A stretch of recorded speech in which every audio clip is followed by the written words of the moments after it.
এই ছেলে, এমন দূরে বসে রয়েছো কেন? কাছে আসো। কিছুতেই না।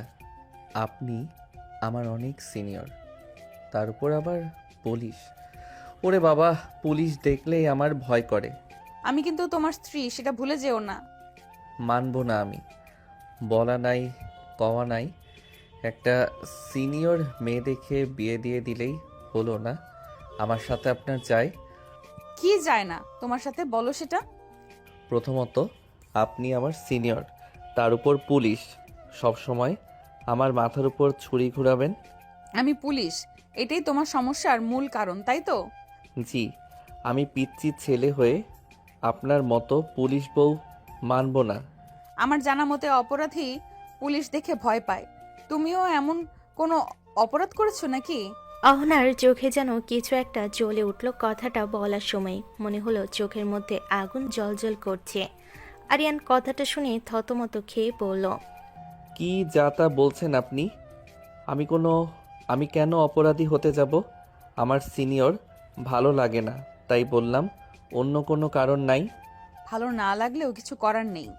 বিয়ে যখন হয়েছে তখন মেনে নিতেই হবে।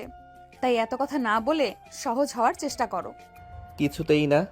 আপনাকে দেখেই তো আমার কেমন লাগছে। সহজ হব কিভাবে? কেমন লাগছে? আদর করতে মন চাচ্ছে নাকি? নাউজুবিল্লাহ, কী সব বলেন আপু? এই ছেলে, আমি তোমার আপু হলাম কবে থেকে?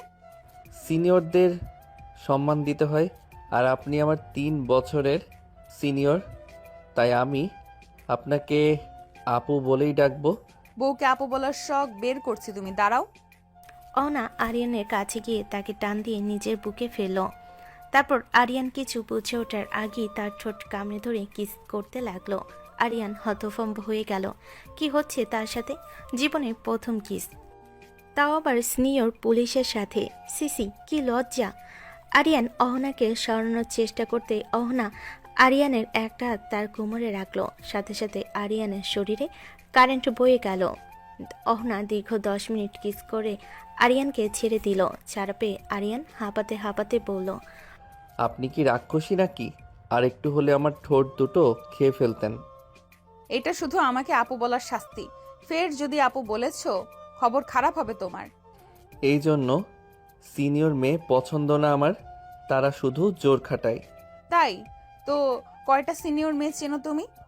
আর কয়জন তোমার সাথে জোর জবরদস্তি করেছে? নাউজুবিল্লাহ, আমি কোনো মেয়ে মানুষের আশেপাশে যাই না। গুড।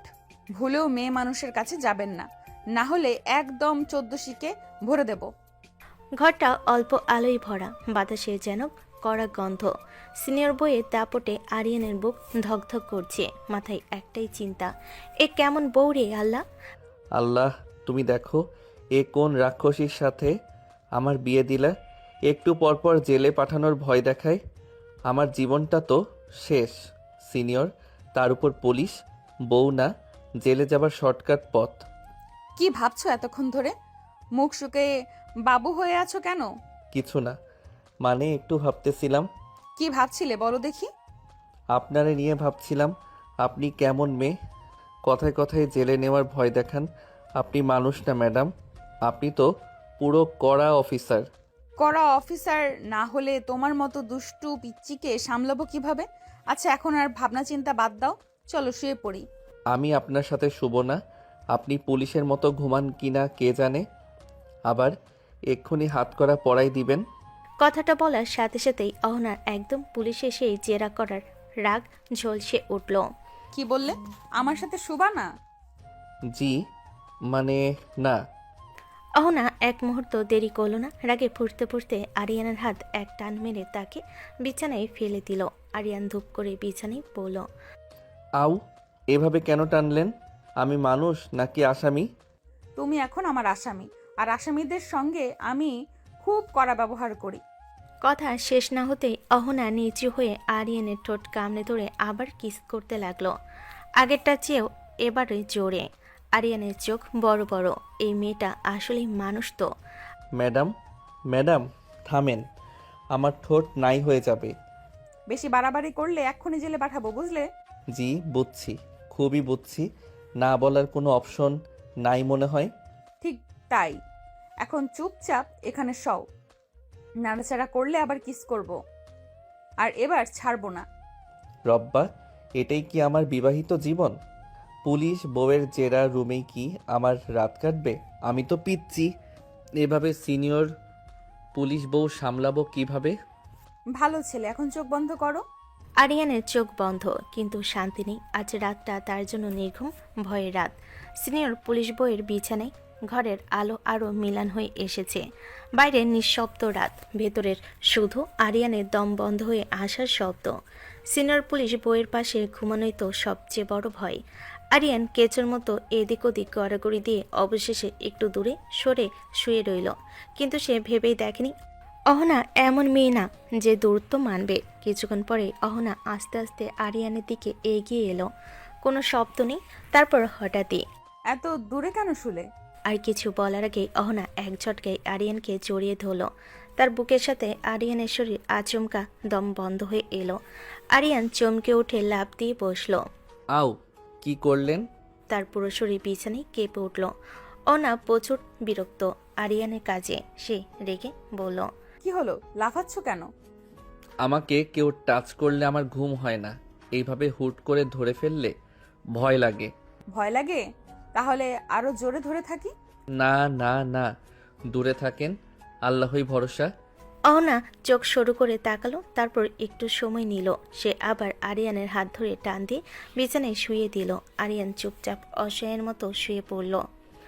অহনা তার বুকের দিকে মুখ গুজে জড়িয়ে ধরে বলে, চুপ করে শুয়ে থাকো। ঘুম না আসলে সমস্যা নেই, আমি এভাবেই ঘুমাবো। ম্যাডাম, এইভাবে মানে এভাবে ঘুমান নাকি সব সময়? আমার জামাইকে এভাবে জড়িয়ে ধরেই ঘুমাবো। আমি স্বামী নাকি আসামি বুঝতেছি না। আসামি হলে ভালো হতো, তাহলে হ্যান্ডক্রাফট লাগিয়ে এক জায়গায় বেঁধে রাখতাম, পালাতে পারতে না। আরিয়ান থরথর করে কাঁপতে লাগলো, কিন্তু নড়ার সাহস নেই। অনার বাহু তাকে শক্ত করে জড়িয়ে ধরে রেখেছে। ঘুমাও এখন, নইলে আবার কিস করে ঘুম পাড়াতে হবে। না না, ঠিক আছে, ঘুমাইতেছি।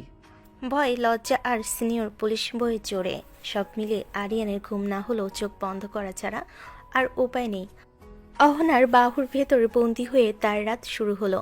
ভয় আর উষ্ণতার মিশলে এক অদ্ভুত রাত। রাতটা আরিয়ানের জন্য শেষ না হওয়া আতঙ্ক আর অদ্ভুত এক শিহরণে ভরা। অহনা ঘুমিয়ে পড়েছে বুকের সাথে আরিয়ানকে জড়িয়ে ধরে। নিঃশ্বাসগুলো নিয়মিত আসছে, শরীরটা উষ্ণ, কিন্তু আরিয়ান, তার চোখ দুটো থালার মতো বড়। ঘুমের নাম গন্ধ নেই। এই মেয়েটা এত কাছে কেন? আমি ছেলে মানুষ, এভাবে কেউ আস্তে আস্তে আমার ঘাড়ে নিঃশ্বাস ফেললে কি ঘুম আসবে? আল্লাহ, সিনিয়র পুলিশ না হয়ে যদি সাধারণ মেয়ে হতো। ওফ, শরীর শিরশির করছে কেন? সে নড়তে চায়, তবুও নড়তে পারছে না। অহনার হাত তার গলায় পেঁচানো, পায়ের স্পর্শ পায়ে লেগে আছে। আরিয়ান পুরো রাত জেগেই কাটালো। মাথা গরম, বুকে ধুকপুকানি, শরীরে কেমন অদ্ভুত নেশা নেশা গরম অনুভূতি। পরের সকালে ঘুম ভাঙতেই আরিয়ান চোখ মেলে তাকালো। প্রথমে নিজের হাত পা দেখে, বেঁচে আছি তো? তারপর যখন উঠল, সামনে যা দেখলো তাতে তার নিঃশ্বাস কেঁপে উঠল। অহনা রুমের মাঝে দাঁড়িয়ে টাইট ট্রাক প্যান্ট আর গেঞ্জি পরে ব্যায়াম করছে। লম্বা চুলগুলো উঁচু করে বাঁধা, বুক ওঠানামা করছে দ্রুত রিদমে, ঘাম চিকচিক করছে কপালে। আরিয়ান তাকিয়ে ভাবতে লাগলো, আল্লাহ, এ আবার কোন ভার্সন? রাতের রাক্ষসী সকালবেলা এমন? তার শরীরে আবার সেই শিরশিরি অনুভূতি ছড়িয়ে গেল। আরিয়ান একদম হিপনোটাইজড হয়ে তাকিয়ে আছে, চোখ সরাতে পারছে না। অহনার শরীরের প্রতিটি মুভমেন্ট যেন তার মাথায় ঝড় তুলছে। হঠাৎই অহনা ব্যায়াম থামিয়ে তার দিকে তাকালো। এইভাবে তাকিয়ে না থেকে যদি কিছু করতে মন চায়, করে ফেলো। কথাটা এমনভাবে বলল যেন আরিয়ানের বুক এক লাফে উল্টে গেল। না মানে কি বলেন এসব? মুখটা পুরো টমেটোর মতো লাল। আরিয়ান মুখ চেপে ধরল, চোখ নামিয়ে দ্রুত পায়ে দৌড়ে ওয়াশরুমে ঢুকে দরজা বন্ধ করে দিল। ইয়া আল্লাহ, এই মেয়ে আমার সর্বনাশ করে ছাড়বে। সকাল সকালও এমন কথা কয় কেন? আমি তো পিচ্ছি। ঢুকে গেল? আচ্ছা, ধীরে ধরবো, পালিয়ে লাভ নেই। ওয়াশরুমের ভেতর আরিয়ান ঠান্ডা পানি দিয়ে মুখ ধুচ্ছে, আর বাইরে অহনা সেই অদ্ভুত তৃপ্তির হাসি। আজকের সকালটা তার জন্য নতুন খেলা নিয়ে এসেছে। ওয়াশরুমে ঠান্ডা পানি দিয়ে মুখ কোনো রকমে ঠান্ডা করে মাথা ঠান্ডা করে নিয়েছিল আরিয়ান, কিন্তু সে জানতো না নিচে নামলে তার সকালটা আবার কাহিনী বদলে যাবে। কয়েক মিনিট পরেই উপর থেকে টুপটাপ পায়ের আওয়াজ। আরিয়ান নিচে দাঁড়িয়েছিল, খালি মনে মনে দোয়া পড়ছিল। আল্লাহ সকালে ব্যায়াম করে বাড়ি ঘুরিয়ে দিল, এখন আর কি বাকি? শান্তিতে একটু থাকার সুযোগ দাও। ঠিক তখনই সে তাকিয়ে দেখল সিঁড়িতে অহনা নামছে। লাল কালো মিশ্র একটি শাড়ি, কানে দুলে হালকা ঝনঝন, কোমরে ভাঁজে শাড়ির আঁচল নেমে আছে, চুল খোলা, মুখে হালকা লিপ গ্লোস। আরিয়ান থেমে গেল, নিঃশ্বাস বন্ধ হয়ে এলো। এই পুলিশ ম্যাডাম এমনও রূপ দেখাতে পারে? ইয়া রাব, এই মেয়ে এক এক সময় এক এক রূপে আসে কেন? আমাকে শেষ করে ফেলতেই চাইছে। আমি কিভাবে বাঁচবো এর হাত থেকে? আল্লাহ বাঁচাও। অহনা সিঁড়ি দিয়ে নামতে নিচে বসা সবাই তাকালো। আরিয়ানের ভাবি সবার আগে উঠে দাঁড়িয়ে বিস্ময়ে বলল, এই যে, বাহ, তোমাকে তো দারুণ সুন্দর লাগছে অহনা। আমি তো ভেবেছিলাম তুমি শাড়ি পরতেই জানো না, সারাদিন পুলিশের পোশাক পরে থাকো বলে ভেবেছিলাম। আমি সব পারি ভাবি, শাড়িও পরতে পারি, রান্নাও করতে পারি, আর চাইলে আসামি ধরে পেটাতেও পারি। শেষ লাইনটা বলতে সবাই হা হা করে হেসে উঠল, কিন্তু একজন হাসল না, আরিয়ান। সে চোখ বড় বড় করে তাকিয়ে রইল। এই মেয়েকে দেখে হাসা যায়? একটু পরেই পিটাইয়া সোজা থানায় পাঠাতে পারে। আল্লাহ, আমার জীবনটা এক পুলিশি ঝড়ে পড়ে গেল। কি হলো আরিয়ান, দাঁড়িয়ে দাঁড়িয়ে নাটক দেখছো? না, আমি তো মানে কিছুই না। আস্তে আস্তে সে চোখ নামিয়ে ফেল, কারণ অহনার শাড়ির রূপে তার বুকের ভেতরটা আবার অদ্ভুতভাবে ঢং ঢং করতে শুরু করেছে। এই পুলিশ ম্যাডাম সত্যি তাকে একদিন পাগল বানাবে। সবাই বসে আছে টেবিলের চারপাশে, গরম ভাত, ডাল, সবজি, মাংস। বাসায় আজ যেন ছোটখাটো উৎসবের আমেজ। আরিয়ান টেবিলের এক কোণে চুপচাপ বসে আছে, যেন নিজের বিয়ে না, সামনে কোনো জব্দকৃত আসামির মতো বসে আছে। ঠিক তখনই আরিয়ানের মা এসে বলে, অহনা মা, আমি তো এই ছেলেটাকেই নিয়ে চিন্তায় ছিলাম সব সময়। পড়াশোনার থেকেও ঝিমায় বেশি, আর একটু বাচ্চা বাচ্চা, তাই তোকে নিয়ে এসেছি মা, আমার এই ছেলেটাকে মানুষ করার জন্য। আরিয়ান খেতে খেতে থেমে গেল, চামচটা মাছ আকাশে। নিজের মাঝে এমন বিশ্বাস নিয়ে কথা বলছে, সেটা শুনে চোখ বড় হয়ে গেল। আবার শুরু হইল, আমাকে সবাই মিলে ধরবে এখন। চিন্তা করবেন না মা, একদম সোজা করে দিব। ওর জীবনটাই এমন ভাবে বদলে দিব, আপনাদের কেউ কল্পনাও করতে পারবেন না। টেবিলে সবাই হো হো করে হেসে উঠল, কিন্তু আরিয়ানের মুখ নিথর। সে মনে মনে শুধু বলল, ইয়া আল্লাহ, আমার লাইফ আসলেই ব্লাস্ট হতে যাচ্ছে। তুমি কতদিন হলো চাকরি করো অহনা? 4 বছর। শুরুটা কঠিন ছিল, কিন্তু এখন সবই অভ্যাস হয়ে গেছে ভাবি। আমার কাজ মানে শুধু আসামি ধরা না, ব্যবস্থা করা, তদন্ত করা, কেস ফাইল করা, অনেক কিছুই সামলাতে হয়। এত কিছু সামলে ঘর সংসারও দেখবে পারবে তো? সেটা আমার জন্য খুব সহজ বাবা।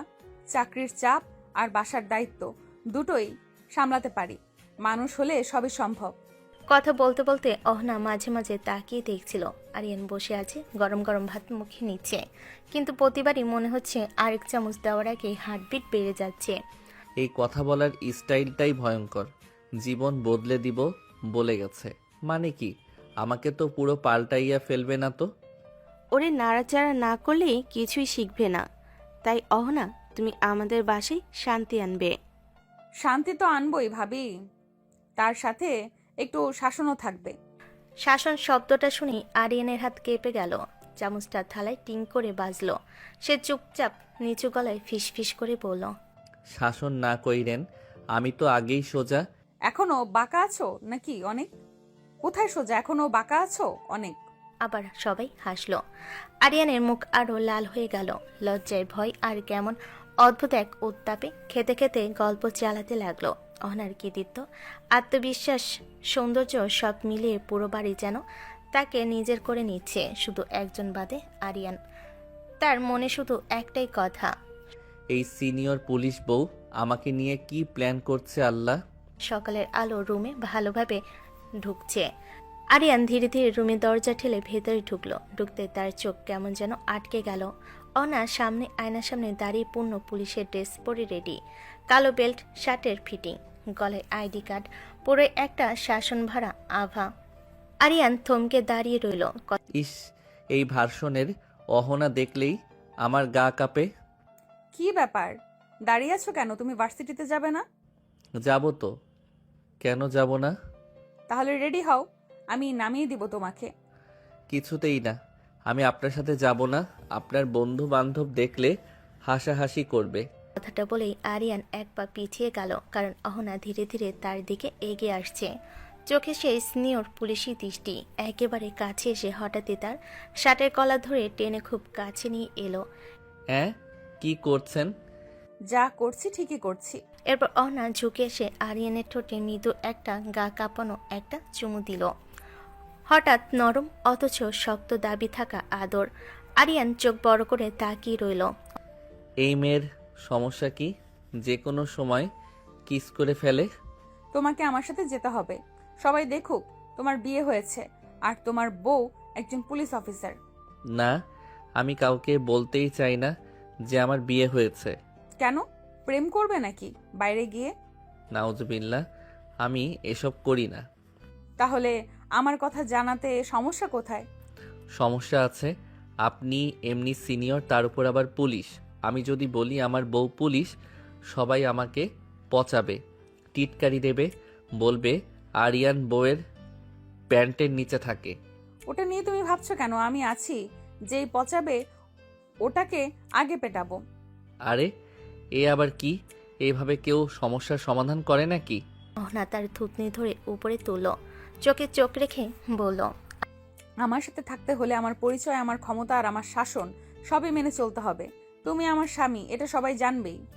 আমার জীবনটা শেষ। শেষ না, শুরু। চলো রেডি হও, তোমাকে নামিয়ে দিব। আরিয়ান মাথা নিচু করে ওয়াশরুমের দিকে হাঁটল। তার মনে মনে একটাই কথা, এই পুলিশ ম্যাডাম আজকে আমার ছাত্র জীবন শেষ করে দিবে। নিচে বাগানের সামনে সকালবেলা রোদে স্কুটি দাঁড়িয়ে আছে। অহনা পুলিশের ড্রেস পরে হেলমেট হাতে দাঁড়িয়ে, যেন কোনো মিশনে বের হবে। আরিয়ানের মা আর ভাবি দরজার পাশে দাঁড়িয়ে হাসি মুখে দেখছে। অহনা মা, আরিয়ানকে নিয়ে যাও, না হলে আবার আড্ডায় গিয়ে ক্লাস মিস করবে। হ্যাঁ মা, ঠিক। অহনা থাকলে আরিয়ান একেবারে সোজা হয়ে যাবে। ঠিক তখনই আরিয়ান ধীরে ধীরে নিচে নেমে এলো, মুখে অস্থিরতা, চোখে ভয় আর শরীরে কাঁপুনি। অহনা স্কুটির দিকে ইশারা করল। ওঠো। এখানে? কোথায়? কিভাবে? জায়গা নাই তো। পেছনে বসবে আর ভালো করে ধরে আমাকে জড়িয়ে ধরবে, না হলে পড়ে যাবে। কি? আমি আমি আপনাকে জড়িয়ে ধরবো? মানুষ দেখলে কি বলবে? আমরা স্বামী স্ত্রী, কে কি বললো আই ডোন্ট কেয়ার। তুমি বেশি ভেবো না, উঠে বসো। আরিয়ানের মা আর ভাবি পেছনে দাঁড়িয়ে মুচকি হাসছে। আরিয়ান আর মনে মনে বলল, ইয়া আল্লাহ, এই বাড়ির সবাই কেন আমার বিরুদ্ধে? কিন্তু আর কিছু মনে করার নেই। ধীরে ধীরে স্কুটি পিছনে উঠল সে। উঠতে অহনা বলল, আরে ধরো আমাকে, এইভাবে বসলে পড়ে যাবে। ছি ছি, মানুষ দেখতেছে। আরিয়ান ধরো। বাধ্য হয়ে আরিয়ান দুহাত দিয়ে অহনার কোমর ধরে ফেলল।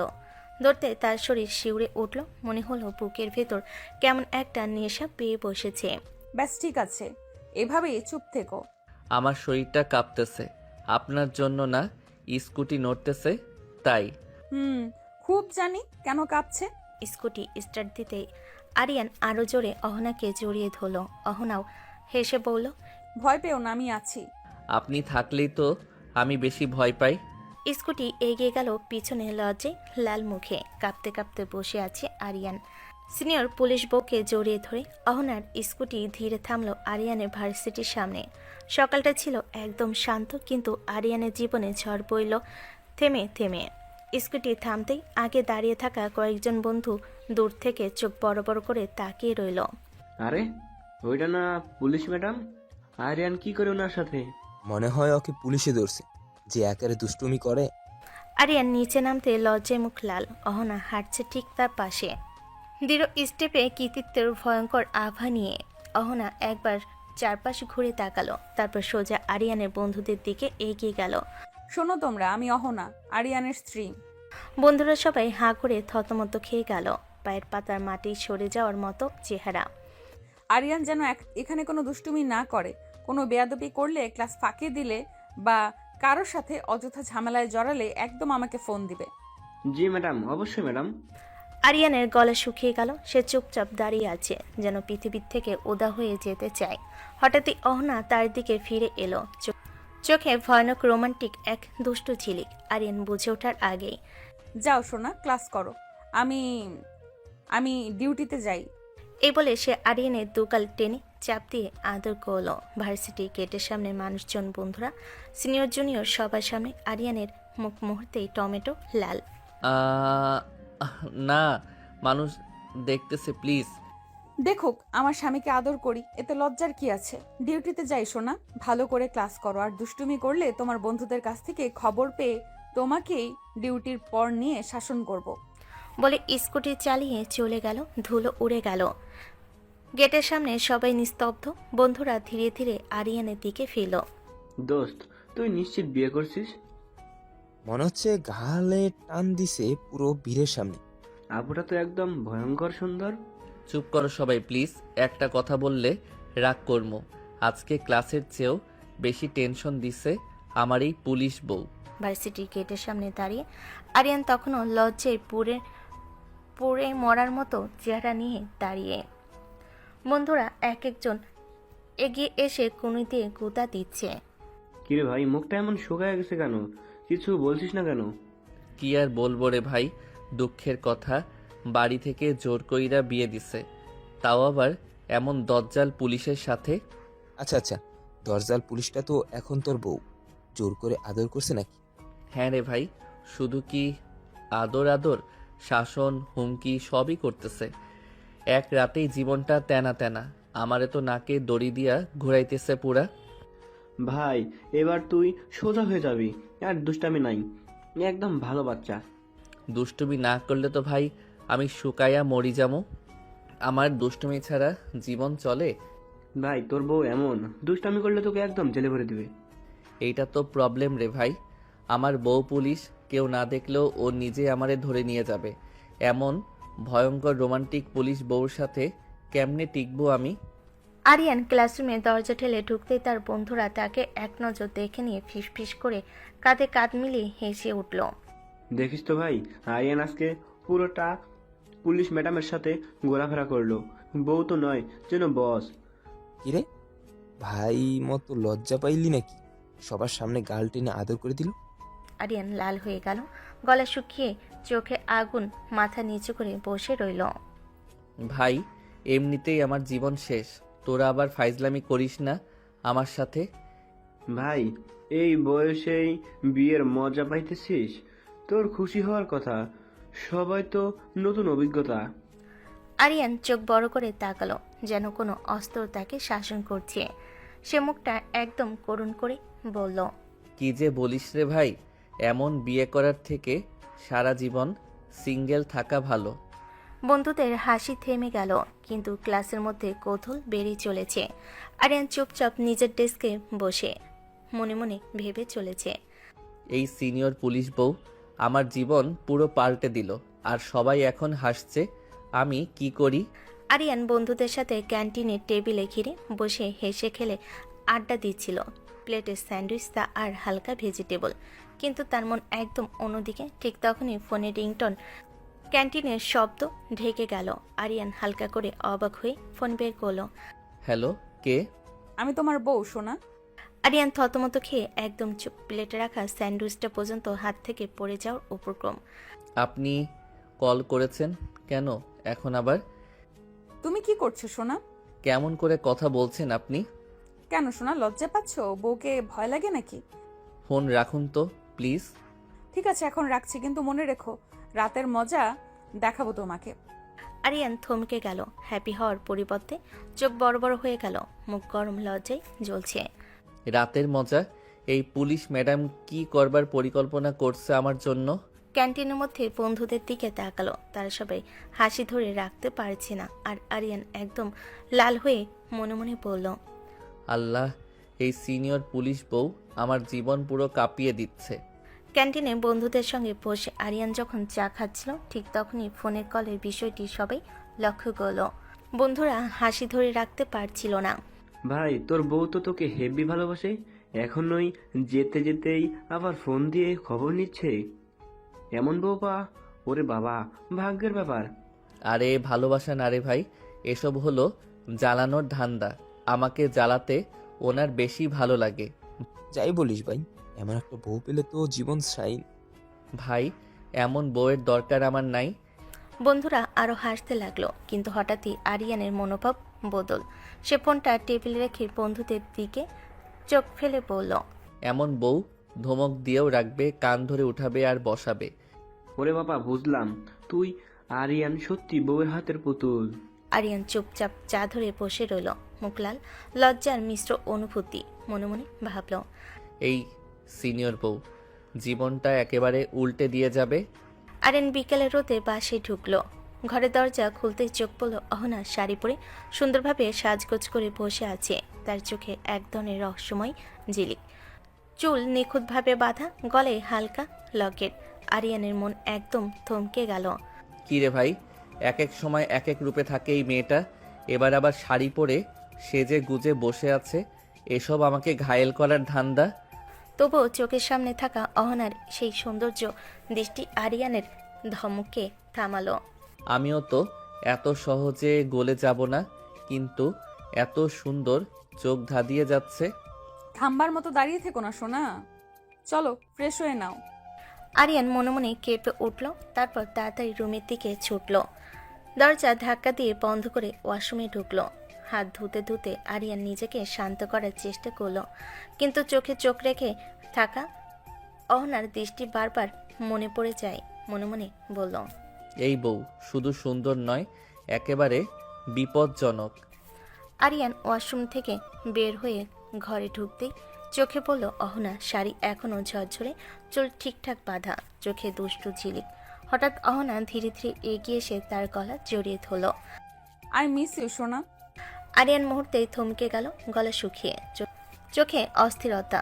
আরিয়ান লজ্জা মেশানো গলায় বলল, আরে কি করছেন, ছাড়ুন তো। ছাড়বো কেন, এখন তো তোমাকে আদর করবো সোনা। আরে আমার ক্ষুধা পেয়েছে, আমি খাবো।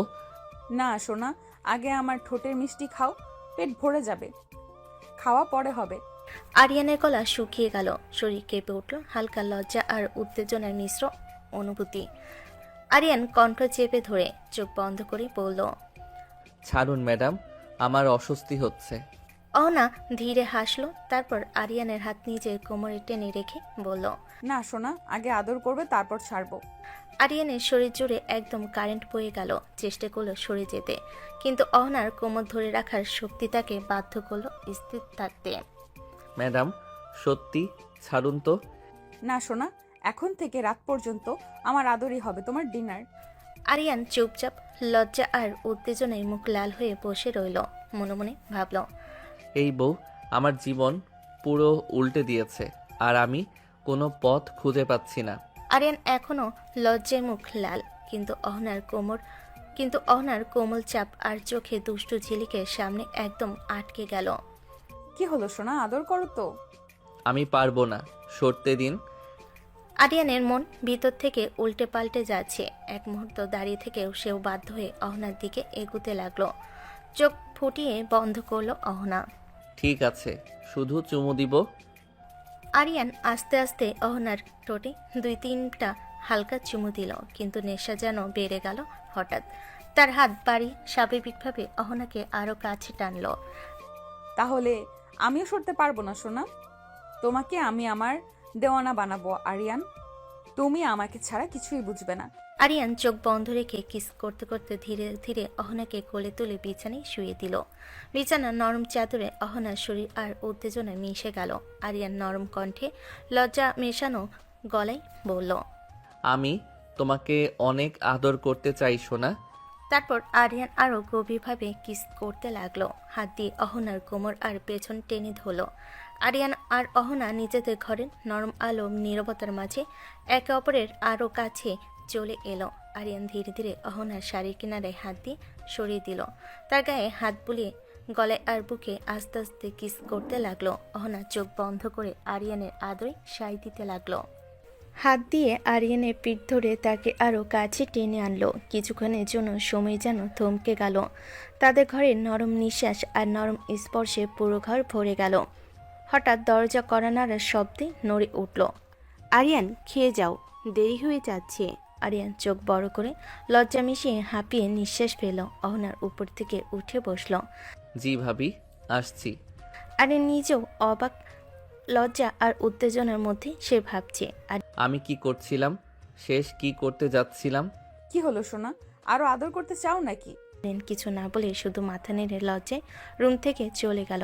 অহনা চুপচাপ বসে থাকলো, মনে মনে হাসি আর দুষ্টু পরিকল্পনায় ভাবনায়।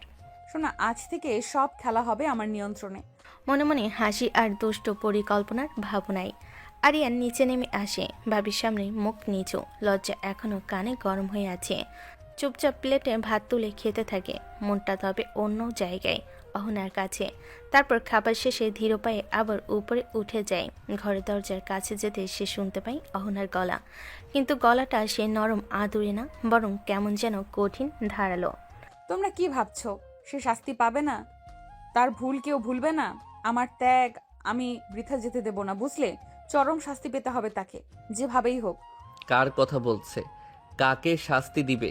কিসের ত্যাগ আবার? আরিয়ান ভুরু কুচকে চুপচাপ দরজার কাছে দাঁড়ায়। তার ছায়া পড়ে অহনার গায়ে। অহনা ঘুরে তাকাতেই চোখে যেন আগুনে ছিলি, কিন্তু পরের মুহূর্তে সে ফোন কেটে দিল। কার সাথে কথা বলছিলেন? অফিসে। তুমি তোমার কাজ করো।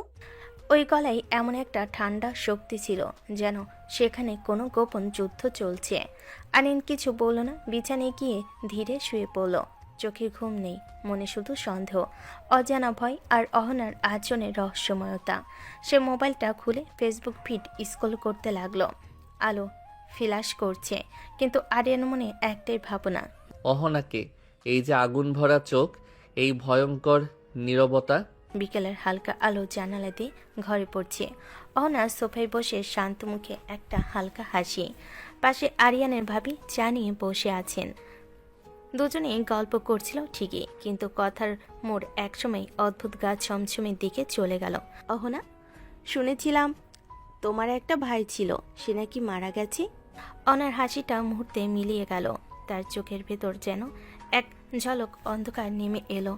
ধীরে ধীরে চায়ের কাপটা টেবিলে রাখলো সে। মারা যায়নি ভাবি, তাকে মেরে ফেলা হয়েছে। ভাবি থমকে গেল, চোখ বড় বড় হয়ে উঠল। হাওয়া যেন এক মুহূর্তে ভারী হয়ে গেল। কি বলো এসব? কি করেছে এটা? একজন মানুষের রূপে জানোয়ার, যার ভেতরটা পচা আর ধোকায় ভরা। ভাবির গলা শুকিয়ে ফেলে, হাতের চায়ের কাপটা কাঁপতে থাকে সামান্য। তোমরা তাকে শাস্তি দাওনি? না, মাথা ধীরে তোলে। তার চোখে আগুনের মতো দহন, যেন সেখানে বছরের জমাট ব্যথা, ক্ষোভ আর প্রতিশোধ গর্জে উঠছে। পাবে ভাবি, খুব তাড়াতাড়ি শাস্তি পাবে। একজন মানুষ যা হারায় তার দাম তাকে সুদে আসলে বুঝিয়ে দেয়। ভাবি নিঃশ্বাস আটকে যায়, মুখে আতঙ্ক। এমন অহনাকে আগে কখনো দেখেনি সে। হ্যাঁ, তার তো চরম শাস্তি পাওয়া উচিত। এমন অপরাধ করে কেউ যেন ছাড় না পায়। অহনা ধীরে একটা তীক্ষ্ণ হাসি দিল, যে হাসিতে ভালোবাসা নেই, আছে শুধু প্রতিশোধের আগুন আর একটা ভয়ানক প্রতিজ্ঞার ঘোষণা। সে পালাতে পারবে না। অহনা সিঁড়ি পেয়ে ধীরে ধীরে উপরে উঠছে, মুখে কোনো ভাব নেই, কিন্তু চোখে সেই আগুনের দহন এখনো চলছে। ঘরে ঢুকতেই আরিয়ান বিছানার পাশে বসে মোবাইল চালাচ্ছিল। অহনাকে দেখে সে একটু অবাকই হলো। কি ব্যাপার, হাসি খুশি মনে নিচে নামলেন, এখন আবার মুখটা অমাবস্যার রাতের মতো অন্ধকার হলো কেন? অহনা জবাব দিল না, হাতের চুড়ি খুলে টেবিলে রাখলো। শাড়ির আঁচল ঠিক করলো, সবটাই নিঃশব্দে। আরিয়ান হালকা ভুরু তুলে তাকালো। এই চুপচাপ থাকা মানে কিছু একটা গন্ডগোল হয়েছে। সে ভালো করে জানে অহনা এমন হয় যখন ভেতরে ভীষণ রাগ জমে। আচ্ছা, কিছু কি হয়েছে? অহনা একবারও তাকালো না তার দিকে, যেন তার ভেতরে ঝড় তোলপাড় করছে, কিন্তু মুখে এক ফোঁটা শব্দ নেই। এমন অভিব্যক্তি দেখে আরিয়ান একদম থেমে গেল। আর সে বুঝলো এই অবস্থায় অহনাকে একটু বিরক্ত করা মানে নিজের সর্বনাশ ডেকে আনা। বাবা, এই মেয়ে আবার কোন কারণে রেগে গেল? চুপ থাকাই ভালো, নইলে ধমক খাবো। সে মোবাইল পাশে রেখে শান্তভাবে বিছানায় বসলো। অহনার দিকে তাকিয়ে আর কিছু বলল না। ঘরের ভেতর নিস্তব্ধ নীরবতা নেমে এলো। একপাশে আরিয়ানের আতঙ্ক, অন্য পাশে অহনার চোখে প্রতিশোধের আগুন। অহনা ধীরে ধীরে এগিয়ে এলো আরিয়ানের দিকে, চোখ দুটো লাল, রাগে, কষ্টে আর অদ্ভুত এক ভয়ানক শূন্যতায় ভরা। আরিয়ান মাথা তুলে তাকাতেই অহনা দাঁড়ালো ঠিক সামনে। আচ্ছা আরিয়ান, তুমি কি মানুষ দেখে বুঝতে পারো কে কেমন? কি বলেন? আমি কি জ্যোতিষী নাকি যে মানুষ দেখে বলে দিব কে ভালো কে খারাপ? আমরা মানুষকে খুব সহজে বিশ্বাস করে ফেলি, তাই না? হ্যাঁ, কাউকে ভালো লাগলেই বিশ্বাস করে ফেলি, এটা তো স্বাভাবিক। অহনা তার ভেতরে যেন থরথর করে কাঁপছে, কিন্তু বাইরে সে বরফের মতো স্থির। তখন সেই বিশ্বাসযোগ্য মানুষটাই যখন তার বুকে ছুরি মারবে, তোমার কেমন লাগবে আরিয়ান? এ কেমন ধরনের কথা? কাউকে ভালোবেসে বিশ্বাস করলে সে কেন বুকে ছুরি মারবে? যাকে বেশি ভালোবাসা হয় সেই সবচেয়ে গভীর ছুরি মারে আরিয়ান। সবচেয়ে ভরসার মানুষটাই ধ্বংস করে দেয় সব। তার চোখে তখন খাঁটি আগুন, ঘৃণা, প্রতিশোধ আর এক অজানা যন্ত্রণার মিশ্রণ। আরিয়ানের বুকের ভেতরটা কেমন ঠান্ডা হয়ে গেল। এই মেয়েটা যে কিসব ভেতরে জমিয়ে রেখেছে সে বুঝতে পারছে না। আপনি হঠাৎ এসব কথা বলছেন কেন? কিছু হয়েছে নাকি? ওনার সঙ্গে সঙ্গে মুখ ঘুরিয়ে নিল। মনে হলো যেন নিজের কথাই যেন নিজেই বিরুদ্ধে ধরে ফেলেছে। অনার স্বাভাবিক গলার ভান করে বলল, না তেমন কিছু না, এমনি একটু জিজ্ঞেস করছিলাম আর কি। কথা শেষে অহনা জানালার দিকে হাঁটল। আরিয়ান তাকিয়ে রইল তার দিকে। মনে হচ্ছে অহনার ভেতরে একটা ভারী ঝড় জমেছে, যা একদিন বিস্ফোরণ হয়ে সবকিছু বদলে দেবে। রাতটা নেমে এসেছে, ঘরে হালকা বাতাস, বাগানে দোলনা দুলছে। আরিয়ানের মা রান্নাঘর থেকে ডাকলেন, অহনা মা, খেতে আসো, অনেক রাত হলো। ভালো লাগছে না মা, আমি খাবো না। সে কি করে হয় মা, রাতে না খেলে শরীর খারাপ করবে। এসো, 2-4টা লোকমা না খেলে চলবে? অহনা কিছু বলার আগে মা হাত ধরে টেনে নিলেন ডাইনিং টেবিলে। বাধ্য হয়ে অনন্যা চুপচাপ বসে পড়ল। মা প্লেটে ভাত ডাল দিয়ে বলেন, মুখটা খোলো মা, আমি খাইয়ে দিচ্ছি। অনা লজ্জা পেয়ে আস্তে করে মুখ খুলো। মাতাকে খাইয়ে দিলেন। এই দৃশ্য দেখে আরিয়ানের মুখ উল্টে যাবার মতো অবস্থা। চুপ কর, মেয়েটা সারাদিন ডিউটি করেছে, খেতে চাইছিল না, না হলে শরীর খারাপ করবে, তাই কটা লোকমা খাইয়ে দিলাম। হ্যাঁ মা, খাইয়ে দিন। সারাটা দিন ডিউটি করতে করতে ঠিকঠাক খাওয়ার সময়ই পায় না অহনা। এই মেয়েটা তো কত কষ্ট করে কাজ করে, একটু যত্ন তো দরকার। অনা মাথা নিচু করে ছোট্ট করে হাসলো, স্নিগ্ধ শান্ত, কিন্তু সেই চোখের গভীরে ছিল অদ্ভুত এক ঝড়ের ছাপ। আরিয়ানের মুখ বাঁকিয়ে নিজের খাবারে মন দিল। মনে মনে ভাবল, আরে মা, আমাকে তো কোনোদিন খাইয়ে দাও না, এখন ওনাকে খাইয়ে দিচ্ছ কেন? হায় আল্লাহ, আমাকেও কোনোদিন এমন লাইফে কেউ গুরুত্ব দিয়ে দেখে নাই। আর এই মেয়ে আসতেই মা ভাবি যেন তার দাস। অহনাকে মায়ের হাতে খেতে দেখে তার ভেতরে অদ্ভুত এক অস্বস্তি আর ঈর্ষা মিশে ঘুরপাক খেল। রাতটা নরম হয়ে এসেছে, ঘরের বাতি কমিয়ে রাখা, একটা অদ্ভুত শান্ত অথচ দহনময় পরিবেশ। আরিয়ান বিছানায় শুয়ে ফোন চালাচ্ছিল। হঠাৎ দরজার ক্লিক শব্দে মাথা তুলতে তার নিঃশ্বাস আটকে গেল। অহনার নরম সিল্কি নাইট ড্রেস পরে দাঁড়িয়ে, তার ঘোলা চুল, চোখে পাশের কোমল ছায়া। আরিয়ানের হাত থেকে প্রায় ফোন পড়ে যাচ্ছিল। আরে আপনি এ কী সব পড়েছেন? কেন সোনা, হট লাগছে না? আরিয়ান প্রায় চোখ বন্ধ করে দুহাত দিয়ে মুখ ঢাকলো। তার শরীর কাঁপছে। এ কি দেখছে সে ইনোসেন্ট হয়ে বলল, তাওবা তাওবা, এসব কি কথাবার্তা? আপনি এমনি সিনিয়র, তার উপর এভাবে? অহনা ধীরে ধীরে বিছানার দিকে এগিয়ে এলো। তার প্রতিটা পা ফেলার শব্দেই আরিয়ানের বুক ধুকধুক করছিল। আরিয়ানের মুখ ঘুরিয়ে নিল। না না, আমি কিছুতেই আপনাকে এভাবে দেখব না। এগিয়ে সে বিছানার ধারে বসলো। তার হাতটা তুলে দিল আরিয়ানের গালে, ছোঁয়াতে অদ্ভুত কাঁপুনি জন্ম নিল। সোনা, একবার তাকিয়ে দেখো, একবারে চোখ ফেরাতে পারবে না। আরিয়ানের দম বন্ধ হয়ে এলো। সে ধীরে ধীরে মুখ ঘুরিয়ে তাকালো, আর তাকাতেই তার চোখ বড় হয়ে গেল, ঠোঁট শুকিয়ে গেল। মনে হলো বুকটা খালি হয়ে ঢং করে নেমে গেল নিচে। অহনা আলোতে আরো সুন্দর, আরো আকর্ষণীয় লাগছে। তার গালের উপরে চুল পড়ে আছে, চোখে অদ্ভুত এক গভীরতা। আরিয়ানের শরীর পুরোটা শিহরণে কেঁপে উঠল। আল্লাহ, এভাবে কেউ এত সুন্দর হতে পারে নাকি? বলো তো সোনা, হট লাগছে না? আরিয়ান আর কথা বলতে পারল না। শুধু চুপচাপ দম বন্ধ করে তাকিয়ে রইল মুগ্ধ পাগল কাপা শরীর নিয়ে। ঘরটা আধা আধি অন্ধকার, হালকা লাল সোনালি ল্যাম্পের আলোতে অহনার নাইট ড্রেস যেন আরও উজ্জ্বল হয়ে উঠেছে। আরিয়ান মুখ ঘুরিয়ে আছে, গলা শুকিয়ে কাঠ। অহনা ধীরে ধীরে এগিয়ে আসছে তার দিকে, 1 পা 2 পা। আরিয়ান স্পষ্ট শুনতে পাচ্ছে অহনার শ্বাসের শব্দ। অহনা তার একদম সামনে এসে দাঁড়ালো। এসো সোনা, একটু আদর করি। 1 হাত তুলে আরিয়ানের মুখটা ধরতেই আরিয়ান বিদ্যুৎ চমকের মতো এক দৌড় দিল, সোজা গিয়ে দাঁড়ালো বেলকুনিতে। আল্লাহ আমাকে বাঁচাও, আপনি এভাবে আমার ইজ্জত হরণ করতে পারেন না। অহনা হাসি থামিয়ে রাখতে পারল না, ধীরে ধীরে বেলকুনির দিকে হেঁটে এসে হাত গুটিয়ে তাকালো। এত ঢং করো না তো, এসো বলছি। কিছুতেই না, শুনেছেন না আমার কথা? আপনি তো ভয়ানক, কাছে আসবেন মানে আমার মৃত্যু। আচ্ছা, না আসলে তাহলে সব খুলে ফেললাম, কিন্তু তখন থাকতে পারবে তো? আরে কি সব বলেন, লজ্জা করে না আপনার? মানুষ জানলে মুখ দেখাতে পারবো না। স্বামীর সামনে লজ্জা পেলে কি হবে? দেখো তো, তুমি তো এমনিতেই একদিন সব কিছু দেখেই ফেলবে। আপনি এবার একটু চুপ করেন তো, লজ্জায় আমার কান দিয়ে ধোঁয়া বের হচ্ছে। এভাবে কি কেউ স্বামীকে জ্বালায়? না বলবে কেন সোনা? লজ্জা তো আমার পাওয়ার কথা, তুমি পাচ্ছ কেন?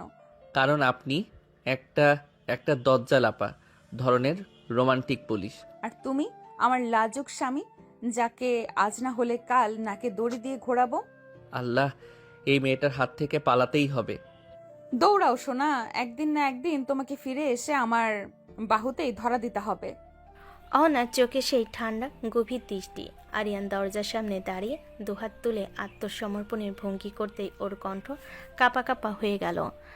আরিয়ান মাথা নিচু করে বলে, প্লিজ কাছে আইসেন না, আমি এখনো বাচ্চা, ভয় লাগে। না ও তাই নাকি? তাহলে কি ফিডার খাইয়ে দিব? চাইলে নিয়ে আসি সোনার জন্য। না না, কিছুই খাবো না, প্লিজ আর কাছে আইসেন না, লজ্জা করে। অহনা ধীরে ধীরে সামনে এগোলো। তার গায়ে হালকা সুগন্ধে আরিয়ান পেছনে সরে দেওয়ালে আটকে গেল, অহনার চোখে সুর করে। ঠিক আছে, কাছে এসো, একটা কিস করব, এসো। কিস? এখন না, মানে আমি যদি এখনই না আসো তাহলে কিন্তু সব কিছুই করব, আটকাতে পারবে না আরিয়ান খান। আরিয়ান ঢোক গিল, কান লাল হয়ে গেল। 2 সেকেন্ড পরেই খুব আস্তে করে এগিয়ে এলো আরিয়ান, তোতলাতে তোতলাতে। ঠিক আছে, কিন্তু একটুখানি, খুব সামান্য। অহনার চোখে তৃপ্তির ঝলক। সে আরিয়ানের চিবুকে হাত তুলে দিল, তাকে নিজের দিকে টেনে নিল। অহনা নরম অথচ শক্ত কণ্ঠে বলে, ভয় পেও না, আমি যতটা কঠিন তোমার জন্য ততটাই নরম হতে জানি। আরিয়ান চোখ বন্ধ করতেই অহনা তার ঠোঁটে হালকা কিস করলো। দৃঢ় স্নায়ু কাঁপানো আরিয়ানকে আরো লজ্জায় ডুবিয়ে দেওয়া। আরিয়ানের গলা চুলকাতে চুলকাতে বলল, আপা, আপনি একদম ভালো না, একটুও না। তবুও তো আমার কাছেই আসলে আর আসতেই থাকবে। সকালটা ছিল ঠান্ডা নীরব, পিরাই ভেতরের কুয়াশার মতো ধূসর। অহনা থানার ভিতর ঢুকতেই সবার চোখ নিজে থেকেই তার দিকে ঘুরে গেল। তার মুখে আগের মতোই সেই কঠোরতা, চোখে আগুন, দৃঢ়তা, যেন তার শরীরের প্রতিটি ভাঁজে প্রতিশোধের শপথ জ্বলতে থাকে। চোখ বড় অফিসারের কেবিনের সামনে দাঁড়াতে ভেতর থেকে ডাক এলো, ভিতরে আসো অহনা। অহনা মাথা নিচু করে ভেতরে ঢুকলো। বড় অফিসার তার দিকে গভীর দৃষ্টিতে তাকলেন। অহনা, তোমার কেস ইনভেস্টিগেশন কত দূর? অহনা চোখ তুলে তাকালো, সেই চোখে ক্লান্তি নেই, আছে শুধু একটাই জেদ, শেষ পর্যন্ত যাওয়ার জেদ। এই তো স্যার, কাজ চলছে, খুবই দ্রুত ফল পাবে। এই কেসটা সমাধানের জন্য তো তুমি কয়েকটা বছর অপেক্ষা করছো, এতদিন কিভাবে সামলালে? হ্যাঁ স্যার, কয়টা বছর, এটা আমার বড় প্রতীক্ষার ফল। আপনজন যার হারায় সেই বোঝে আপনজন হারানোর বেদনা কি। আমি তাদের শাস্তি দিয়েই ছাড়বো স্যার। যে ভুলের কারণে আমার জীবন এলোমেলো হয়েছে তার হিসাব আমি আদায় করবই। বড় অফিসার তার দিকে গভীর দৃষ্টিতে তাকলেন, সে চোখে সন্দেহ নেই, আস্থা। আমি জানি তুমি পারবে অহনা, এত দূর যখন চলে এসেছো তুমি আর পিছু হটবে না। অহনা ধীরে ধীরে মাথা নিচু করে সম্মতি জানালো। তার চোখে প্রতিশোধের আগুন আরও তীব্র হয়ে জ্বলে উঠল। আজকের সকাল যেন তাকে আরেকবার মনে করিয়ে দিল, এই লড়াই শেষ না হওয়া পর্যন্ত সে থামবে না। বড় অফিসার চেয়ার থেকে সামান্য ঝুঁকে এলেন, কণ্ঠটা আগের চেয়ে অনেক গম্ভীর, যেন বাতাসও থমকে গেল। আচ্ছা শোনো না, আমাদের কাছে নতুন একটা খবর এসেছে। অহনা খানিকটা কপাল কুঁচকে তাকালো। বড় অফিসারের চোখে আতঙ্ক নয়, বরং উদ্বিগ্ন দায়িত্ববোধ। মন্ত্রীর ছেলে ব্যবসার আড়ালে নাকি নারী পাচার করছে। আমাদের ধারণা গ্রামের মেয়েদের চাকরির লোভ দেখিয়ে নিয়ে এসে বিদেশে পাচার করে দেওয়া হচ্ছে। অহনার চোখ মুহূর্তে কঠিন হয়ে গেল, ঠোঁটের কোণ শক্ত হয়ে উঠল রাগে। আমি চাই তুমি এই বিষয়ে তদন্ত করো। তোমার মতো সাহসী আর নির্ভীক অফিসার অন্য কেউ নেই এখানে। তুমি চেষ্টা করলে এই নোংরা কাজটা বন্ধ করতে পারবে, আমি নিশ্চিত। অহনা ধীরে ধীরে দাঁড়ালো। তার কণ্ঠে ভয় নেই, দ্বিধা নেই, শুধু দায়িত্ববোধ আর জেদ। জি স্যার, আমি আজকেই খোঁজ নেওয়া শুরু করছি।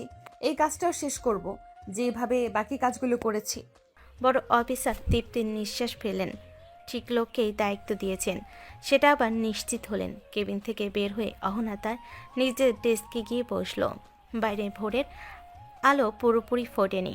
থানার করিডোরে টিউবলাইটের ফ্যাকাশে আলো পড়ে আছে। অহনা ধীরে ধীরে পুরনো কেস ফাইলগুলো টেনে নিল। পাতাগুলো হলুদ হয়ে গেছে, কিন্তু নির্যাতিত মেয়েদের ছবি দেখে তার বুকের ভেতরটা আবার জ্বলে উঠল। সে একটা ফাইল খুলে চোখ বোলাতে বোলাতে ফিসফিস করে বলল, এদের কাউকে ছাড়বো না, একটা মেয়েও আর হারাবে না। তার আঙ্গুলে ধরা কলমটা শক্ত হয়ে উঠল। অহনার ভেতর দৃঢ়তা আরও এক ধাপ বেড়ে গেল। সে আরও এক যুদ্ধ শুরু হলো। আজ ভোরের নরম আলোটা পদ্মার ফাঁক গলে ঘরে ঢুকছে। আরিয়ান আধঘুম চোখে হাত পা ছুটতে ছুটতে ডান পাশে হাত বাড়ালো, কিন্তু পাশে কেউ নেই। বিছানার চাদর ঠান্ডা। সে হঠাৎ চোখ মেলে উঠে বসলো। অহনা কোথায় গেল এত সকালে? পুরো ঘর নিঃশব্দ। আরিয়ান ঘুম যেন পায়ে এগুতেই চোখে পড়ল টেবিলে সুন্দর করে ভাঁজ করা একটা চিঠি। হৃৎপিণ্ডটা কেমন ধপধপ করতে লাগলো। চিঠিটা হাতে তুলে খুলল। ভিতরে অহনার মোটা হাতে লেখা, আরিয়ান, আজ ভোর 5টা থেকে আমার কাজ শুরু। আমি বের হয়ে যাচ্ছি, আমাকে খুঁজতে আসবে না। ডিউটি শেষ হলে নিজেই ফিরে আসবো। অহনা। আরিয়ান গভীর নিঃশ্বাস নিয়ে চিঠিটা ভাঁজ করল। মুখটা কেমন গম্ভীর, আবার শিশুদের মতো অভিমানীয়। তারপর নিজের মনে গজগজ করতে শুরু করলো। আপনাকে খুঁজতে আমার বইয়েই গেছে। আপনি না থাকলে আমি বরং শান্তিতে থাকি। সারাক্ষণ ভয় পাই না, কাঁপতে হয় না, লজ্জায় মরতে হয় না। সে চিঠিটা বালিশের পাশে রেখে বসে থাকলো কিছুক্ষণ।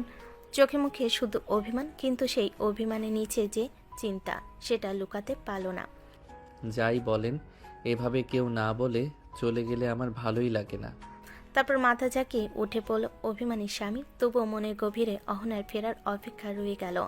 ক্যাম্পাসের মধ্যে রোদটা নরম হয়ে পড়েছে। আরিয়ান ব্যাগ কাঁধে ঝুলিয়ে চুপচাপ হাঁটছিল। মুখটা কেমন গম্ভীর, চোখে ঘুম, অভিমান আর চাপা টেনশন। ওকে দেখে বন্ধুরা ছুটে এলো। কিরে ভাই, মুখ এমন শুকায় কেন? বউ আদর করে নাই নাকি সকালে? আরিয়ান হাঁটা থামিয়ে একদম থমকে গেল। চোখ বড় বড় করে তাকালো রিফাতের দিকে। এটা কি ধরনের কথা? তোদের মুখে এসব মানায়? ওহো, রেগে যাচ্ছিস কেন? আমরা তো মজা করলাম রে ভাই। স্বামী স্ত্রীর পার্সোনাল বিষয়ে কথা বলিস কেন? এই সব বন্ধ করবি তো? ও বাবা, 2 দিনেই দেখি তুই পুরো পাল্টে গেছিস। বউ পেয়ে এখন আমাদের মনেই রাখিস না। তেমন কিছু না, তোরা জানিসই তো আমি ওনাকে এখনো ঠিক মতো মেনে নেইনি। হা হা, মেনে নেও নাই? তলে তলে মধু খাচ্ছিস আর বলছিস মেনে নেইনি? আরিয়ান খেই হারিয়ে হক চকিয়ে গেল। তার গাল লাল হয়ে উঠল লজ্জায়। চোখ ঘুরিয়ে চারিদিকে তাকালো, কেউ শুনল কি না। কি যে বলিস তোরা, মানুষের সামনে লজ্জা লাগে না তোদের? আরে ভাই, বউ সুন্দর, স্মার্ট, সিনিয়র, তুই তো ভাগ্যবান। সে তোকে দেখে হেসে দিলেই তোর গলা কাঁপে, এখন বলছিস মেনে নেইনি? আরিয়ান গম্ভীর থাকার অনেক চেষ্টা করলো, কিন্তু মুখের কোণে একটু লাজুক হাসি টিকেই রইল। আমি সেইভাবে কিছু করি নাই, কিছু হয়নি এখনো। হইবেও, এই হাল দেখে বুঝতেছি রাত জাগা পাখি হয়েছিস। চুপ কর, আর একটা কথা বলবি আমি সত্যিই রাগ করব। আচ্ছা ঠিক আছে ঠিক আছে, কিন্তু ভাই বউটা তোকে নিয়ে একটু বেশি সিরিয়াস। এরকম যদি থাকে তোকে আর খুঁজে পাওয়া যাবে না। আরিয়ান চুপ হয়ে গেল। নরম হাওয়ায় ওর চুল উড়ছে। হালকা হাসি, গলে চাপা লজ্জা। সিরিয়াস তো, কিন্তু কেন যেন ওনাকে ছাড়া এখন ভালো লাগে না। আরিয়ানের বন্ধুরা আবার মজা করতে থাকলো। আর সে মুচকি হেসে মাথা নিচু করে ক্লাসের দিকে হাঁটতে লাগলো। অভিমানী লাজুক, তবুও ও মনে মনে অহনার দিকেই টান অনুভব করে। ইস, এই ছেলেটা যেন কোথায় দেখছি, মনে হচ্ছে খুব কাছের কেউ। ঠিক সেই মুহূর্তে দরজা ঠেলে অহনা ঢুকলো। হাফ ছেড়ে ছবিটা আরিয়ানের হাত থেকে একটানে কেড়ে নিল। আরিয়ান হক চুকিয়ে গেল। আরে, নিলেন কেন? ছবিটা আমার খুব চেনা মনে হচ্ছে, ভালো করে দেখি। দরকার নেই, ও আমার পরিচিত, তোমার চেনার কথা না। আরে বাবা, আমি তো শুধু বললাম ভালো করে দেখে নেই, চিনতে পারি কি না। বলেছি না দেখার দরকার নেই, এত কথা বলো কেন? আপনি এভাবে হুট করে রেগে যাচ্ছেন কেন? আমি কি রাগার মতো কিছু বলেছি নাকি? কারো পার্সোনাল জিনিসে হাত দিতে নেই, এটা শেখানো হয়নি তোমাকে? আমি আপনার কোনো পার্সোনাল জিনিসে হাত দেইনি। আমি তো জামা বের করছিলাম, ছবি নিজেই পড়ে গেছে। ছবি পড়ে গেছে তাই বলে দেখতে হবে? যা পড়ে সেটা হাতেও তুলতে নেই। আর কোনো কথা না বাড়ি ছবিটা আলমারির ভেতর থেকে নিয়ে গিয়ে সোজা ড্রেসিং টেবিলে লুকিয়ে রাখলো। দরজাটা এমনভাবে বন্ধ করলো যেন দাঁত চেপে রাগ গিলে খাচ্ছে। আরিয়ান বিস্ময়ে তাকিয়ে রইল। এত রাগ কেন? সে চুপচাপ দাঁড়িয়ে রইল এক মুহূর্ত, তারপর ধীরে ধীরে শ্বাস ছাড়ল। হঠাৎ এমন রেগে গেলেন কেন? ছবিটাতে কাকে দেখলাম আমি? মনে হচ্ছে বড় কিছু লুকিয়ে আছে, কিন্তু কি? অহনা তখন পিছনে ফিরে দাঁড়িয়ে আছে, চোখের কোণে চাপা ব্যথা, ঠোঁটে দৃঢ়তা, যেন তার ভেতর লুকিয়ে আছে এক গভীর ভয়ঙ্কর অতীতের রহস্য। আরিয়ান নিচেকে চুপচাপ খেয়ে উঠল। মাথায় এখনো ছবিটা নিয়ে প্রশ্ন ঘুরছে, তবে সে কিছু বলতে চায় না। অহনা যখন রেগে থাকে তখন তার সামনে চুপ থাকাই বুদ্ধিমানের কাজ। খাওয়া শেষে ধীরে ধীরে সিঁড়ি পেয়ে উপরে উঠছিল সে। ঠিক তখনই অহনা দেখল রুমের দরজায় দাঁড়িয়ে আছে, চোখ দুটো কিছুটা শান্ত, তবে মুখে অপরাধবোধ স্পষ্ট। আরিয়ান মাথা নিচু করে পাশ কাটিয়ে রুমে ঢুকতে যাবে, ঠিক তখনই অহনা তার হাতটা ধরে ফেলল। আরিয়ান সরি, তোমার সাথে তখন ওইভাবে কথা বলা উচিত হয়নি, আমি একটু বেশি রেগে গিয়েছিলাম। আরিয়ান থেমে তাকালো। অহনার চোখে অনুতাপ, যেন সে সত্যি ভুলটা বুঝেছে। আরিয়ান হালকা হেসে বলল, সরি বলার দরকার কি? আপনার যেটা মনে হয়েছে আপনি তাই বলেছেন, আমি কিছু মনে করিনি। তবুও কখনো কখনো নিজের রাগকে কন্ট্রোল করতে পারি না, সেজন্যই খারাপ লাগছে। আসলেই তো, কারো পার্সোনাল কিছুতে হাত দেওয়া ঠিক না। আপনি রাগ করেননি, ঠিকঠাকই বলেছেন। না কয়েক সেকেন্ড চুপ করে রইল। তার চোখে তখন অদ্ভুত মিশ্র অনুভূতি, অনুশোচনা, লুকানো ভয় আর অজানা এক রহস্যের ছায়া। অহনা আস্তে করে বলল, ধন্যবাদ আরিয়ান, এভাবে বুঝে নেওয়ার জন্য। আরিয়ান তার দিকে তাকে শুধু একবার মৃদু হাসল, সোজা রুমে ঢুকে গেল। অনা দরজায় দাঁড়িয়ে বুঝল এই ছেলেটা যতটা সরলভাবে নিজেকে দেখায় তার ভেতরে অতটাই সোনার মতো নরম নয়। আর ভেতরে কোথাও একটা ভয় থাকে তাকে করে করে খাচ্ছিল। কোনোদিন এই মনটা তার সত্যি কথা জেনে যায়। আচ্ছা, এই বোকা শান্ত ছেলেটা কি সত্যিই কোনো অপরাধ করতে পারে? এতগুলো দিন একসাথে আছি, কই আমার তো মনে হচ্ছে না সে এত বড় অপরাধ করতে পারে, তাও কোনো প্রমাণের তীর তার দিকে। অহনা তাকে দেখলো আরিয়ান বিছানায় বসে গেমস খেলছে, মনে হচ্ছে যেন কোনো বাচ্চা ছেলে। অনা মনে মনে ভাবে, আমি কি সত্যিই কোনো ভুল করছি, নাকি এই শান্ত মুখের আড়ালে ভয়ঙ্কর কিছু লুকিয়ে আছে? বিকেলের রথটা জানালার পর্দা ছুঁয়ে রুমে ঢুকছে। আরিয়ান বই নিয়ে বসেছিল, হঠাৎই পাশে ড্রেসিং টেবিলে চোখ পড়তে তার নিঃশ্বাস যেন বন্ধ হয়ে গেল। অহনা শাড়ি পরে দাঁড়িয়ে, গাঢ় নীল শাড়ি, সিল্কের ঝিলিক, চুলগুলো ঢেউ খেলানো করে ছেড়ে দিয়েছে, ঠোঁটে হালকা লাল লিপস্টিক, গলায় ছোট্ট একটা লকেট দুলছে। আরিয়ান হাঁ করে তাকিয়ে রইল, চোখ পিটপিট করে ভুলে গেছে অহনা আয়নার সামনে দাঁড়িয়ে একটু কপালে টিপ পড়তে আরিয়ান নিজের মনে বিড়বিড় করল, এই মহিলা প্রতিদিন এক এক রূপ, মানুষ নাকি ধাঁধা? অহনা ঘুরে তাকাতে আরিয়ান লজ্জা পেয়ে মুখ ফিরিয়ে নিল। কি হলো সোনা, এভাবে হা করে তাকিয়ে আছো কেন? না মানে এত সেজে গুজে কই যান? কাজ আছে। আমার জানা মতে পুলিশের সেজে গুজে, তাও আবার শাড়ি পরে কোনো কাজ নাই। এভাবে সাজা মানে কোথাও যাওয়ার দরকার। কেন সোনা, জেলাস লাগছে? আমি কেন জেলাস হব? আমি শুধু জানতে চাচ্ছি আপনার কাজ কি। কোথায় যান, এই সব। এত জেনে কাজ নেই, তুমি তোমার কাজ করো, আমি আমারটা করি। দরজা বন্ধ করে দিও, ফিরতে দেরি হবে। অহনা শাড়ির আঁচল ঠিক করতেই দ্রুত বেরিয়ে গেল। দরজা বন্ধ হতে আরিয়ানের বুকে হাত দিয়ে বলল। কই যায় এমন সেজে গুজে? প্রেম করতে যায় না তো? তারপর নিজের কথায় নিজেই চমকে উঠল, মাথা ঝাঁকিয়ে আবারও বলল। আমি আবার এসব বললাম কেন? মহিলাটা মাথা খারাপ করে দিচ্ছে। আরিয়ান একা রুমে দাঁড়িয়ে অহনার বেরিয়ে যাওয়া দরজার দিকে অনেকক্ষণ তাকিয়ে রইল। শাড়িঘ্রাণ এখনো বাতাসে টিকে আছে। মাথায় কোনো দুষ্টু একটা চিন্তা খচখচ করতে লাগলো। না, আজকে একটু দেখে আসি। ওনাকে ফলো করলে ক্ষতি কি? এভাবে সেজে গুজে কোথায় যাই দেখি তো। মুখটা একটু গম্ভীর করে আয়নার সামনে দাঁড়িয়ে চুল ঠিক করলো। ঠিক তখনই দ্বিতীয় একটা ভয়েস তার মাথায় কথা বলল। আরে পাগল, ও মহিলা যদি ধরে ফেলে যে তুমি ফলো করতেছো, তাহলে আমার বেঁচে থাকার ইতিহাসটাই শেষ। ডেঞ্জারাস মহিলা ধরলে তো সত্যি আমাকে আস্ত রাখবে না। একবার কিস করতে গিয়ে যা অবস্থা করেছিল, এবার রাগ করলে? না রে ভাই, বাপের বাপও না, ওনাকে ফলো করার সাহস আমার নাই। জীবনটাও তো দরকার। কিন্তু কোথায় যাই, কাকে দেখে, কার সাথে দেখা করে? আরিয়ান দুপা এগোয়, আবার ভয়ে দুপা পিছিয়ে যা আসে। না জানি প্রেম করছে। না না, ও মা, এই কথা ভাবাটাই ভুল। কিন্তু দেখা তো গেল, সেজে গুজে গেল আসামি ধরতে। আমি একটা কাজ করব, ফলো করব না। ফলো করলে জেলে যাওয়া লাগে। ও যেদিন খুশি হবে নিজেই বলবে। রহস্যময় মানুষ, কোথায় যায়, কেন যায় কিছুই বুঝি না, কিন্তু ফলো করতে যাব না, কারণ আমার বেঁচে থাকা বেশি জরুরি। মহিলা সুন্দর তো, কিন্তু ইকুয়ালি ডেঞ্জারাসও। বিকেলটা অদ্ভুত নীরব। হাওয়া যেন থমকে গেছে। মাঠের পাশে সেই পুরনো গুদাম ঘরটায় কয়েকদিন ধরে টহল বাড়ানো হয়েছে। আজ হচ্ছে মূল অপারেশন।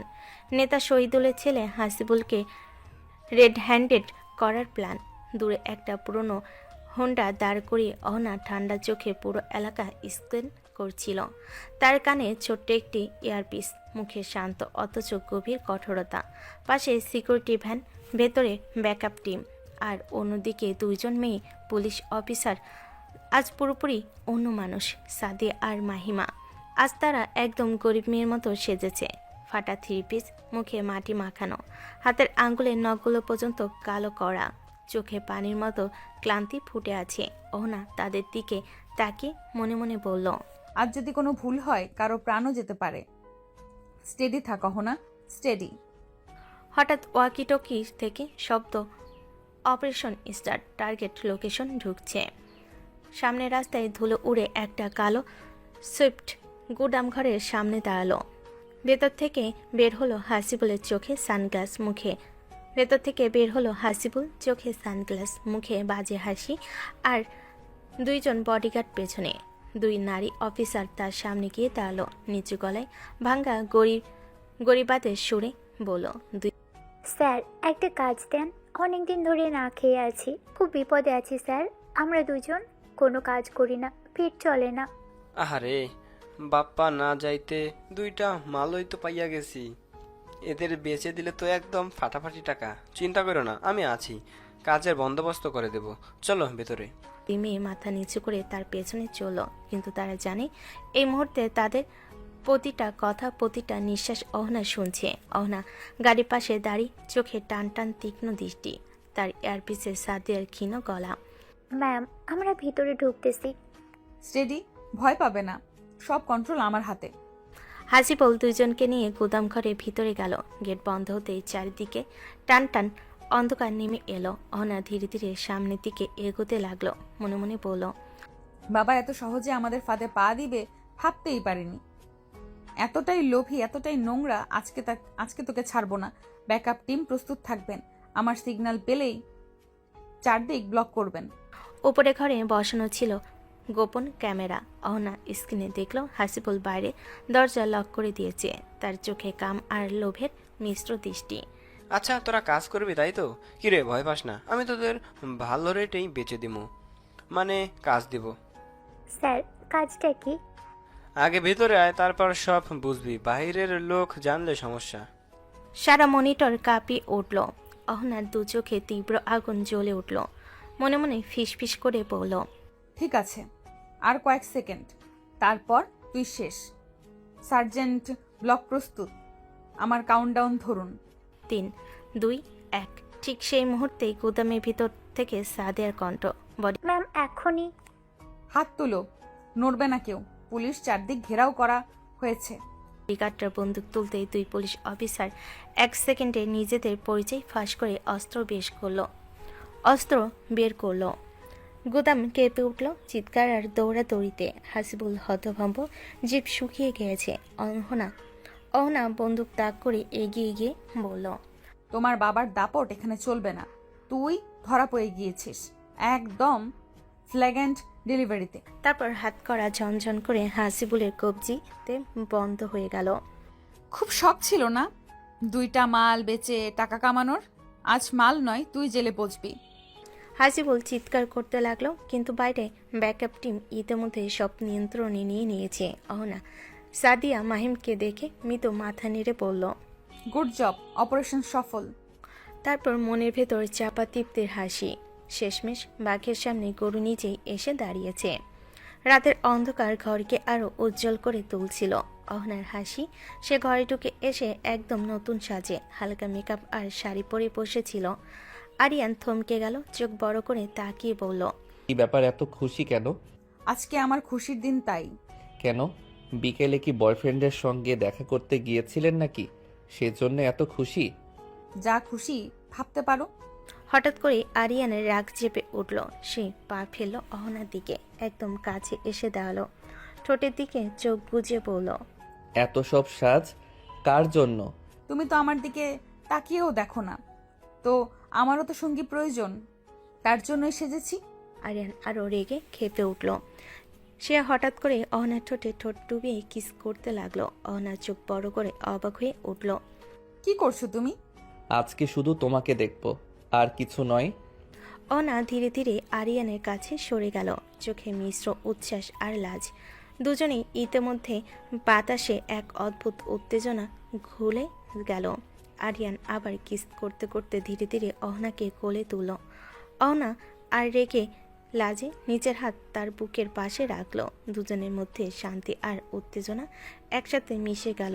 অহনা মনে মনে ভাবল, আজ সত্যি তুমি আমার কাছে ধরা দিলে আরিয়ান।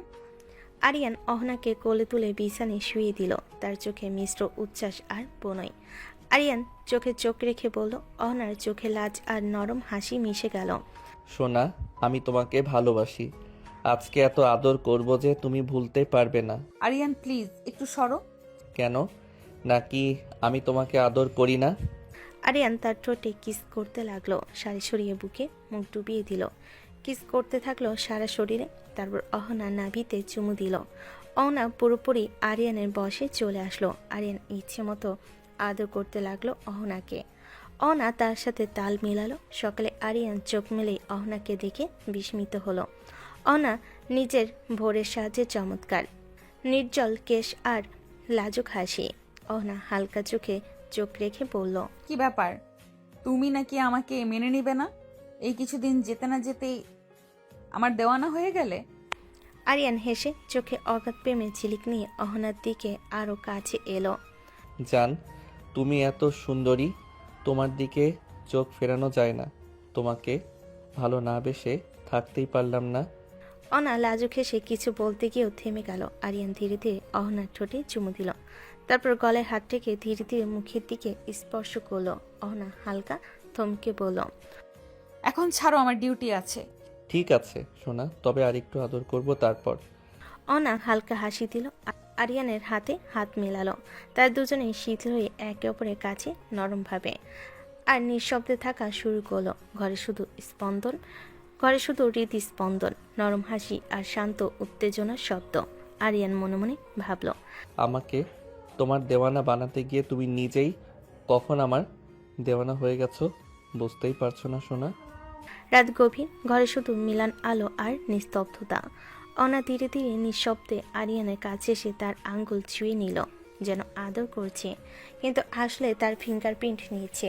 আরিয়ান তখন আধো ঘুমে কিছুই টের পেল না। অহনার চোখে তখন শুধু একটাই আগুন, সত্য জানার আগুন।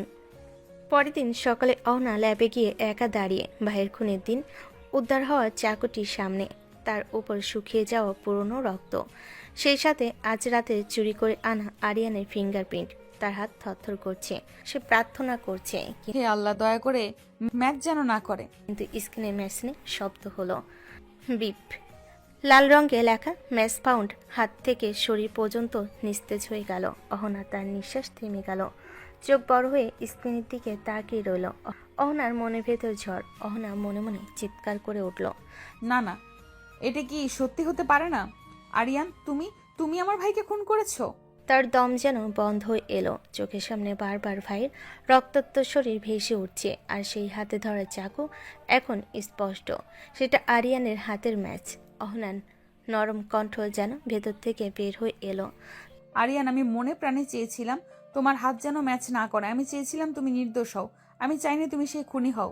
তার চোখ বেয়ে পানি গড়াতে লাগলো। ফাইলের উপর পড়ে ছড়িয়ে গেল সেই অশ্রু। অহনা নিজের মনে কথাগুলো বলতে থাকে, কিন্তু কি হলো? সেই তোমার হাতের সাথেই ম্যাচ করলো। আমার সন্দেহ, আমার দুঃস্বপ্ন আজ সত্যি হয়ে গেল। এবার আমি কি করব আরিয়ান? আমি একজন অফিসার, আমি তোমাকে ছাড়তে পারি না। আমার ভাইয়ের খুনের বিরুদ্ধে ব্যবস্থা নিতেই হবে। তোমাকে জেলে যেতেই হবে, তোমাকে শাস্তি দিতেই হবে। তুমি কেন করলে আরিয়ান? কেন আমার ভাইকে খুন করলে? অনার চোখে শুধু শূন্যতা। অফিসের বড় চেয়ারে বসে সে দেওয়ালের দিকে তাকিয়ে রইল। চোখের পানি থামছে না, বুকে ব্যথা থামছে না, হাত কাঁপছে। একদিকে ভাইয়ের মৃত্যু, অন্যদিকে সেই আরিয়ান, যাকে সে ধীরে ধীরে মনে গভীরে স্বীকার করে ফেলেছিল। সবকিছু ভেঙে গেল এক মুহূর্তে। দুপুরবেলা অহনা বাড়ির দরজায় আসলো কয়েকজন পুলিশ তার সাথে, তার হাতে অ্যারেস্ট ওয়ারেন্ট। আরিয়ানের মা চমকে চোখ বড় করে ফেলেন। কি ব্যাপার অহনা মা, হঠাৎ এত পুলিশ কেন? মা, আমরা আরিয়ানকে আটক করতে এসেছি। আরিয়ান, সে কি করেছে? আরিয়ান আমার ভাইকে খুন করেছে, তাও সেটা 4 বছর আগে। এক মুহূর্তে বাড়ির সবাই যেন স্থবির হয়ে গেল। হঠাৎ চুপচাপ তার মাথায় আকাশ ভেঙে পড়ার মতো অনুভূতি। আরিয়ানের বাবা ও ভাবি একেবারে স্থবির। আরিয়ানের চোয়াল কেঁপে উঠল। অহনা আরও বলল, আমাদের কাছে তখন তেমন কোনো প্রমাণ ছিল না, সিসিটিভি ফুটেজটাও স্পষ্ট ছিল না, তাই আমরা এতদিন কিছু করতে পারিনি। সত্যটা জানার জন্য আমাকে বাড়িতে আসতেই হয়েছিল। আমি আরিয়ানকে বিয়ে করে এই বাড়িতে আসি, যাতে সব কিছু জানা যায়। আজ আমি নিশ্চিত প্রমাণ পেয়েছি যে খুনটা আরিয়ানের হাতেই হয়েছে। বাড়ির সবাই হতবাক, কেউ কিছু বলতে পারছে না। আরিয়ানের মা চিৎকার করে ফেলেন, না না, এটা কি বলছো অহনা?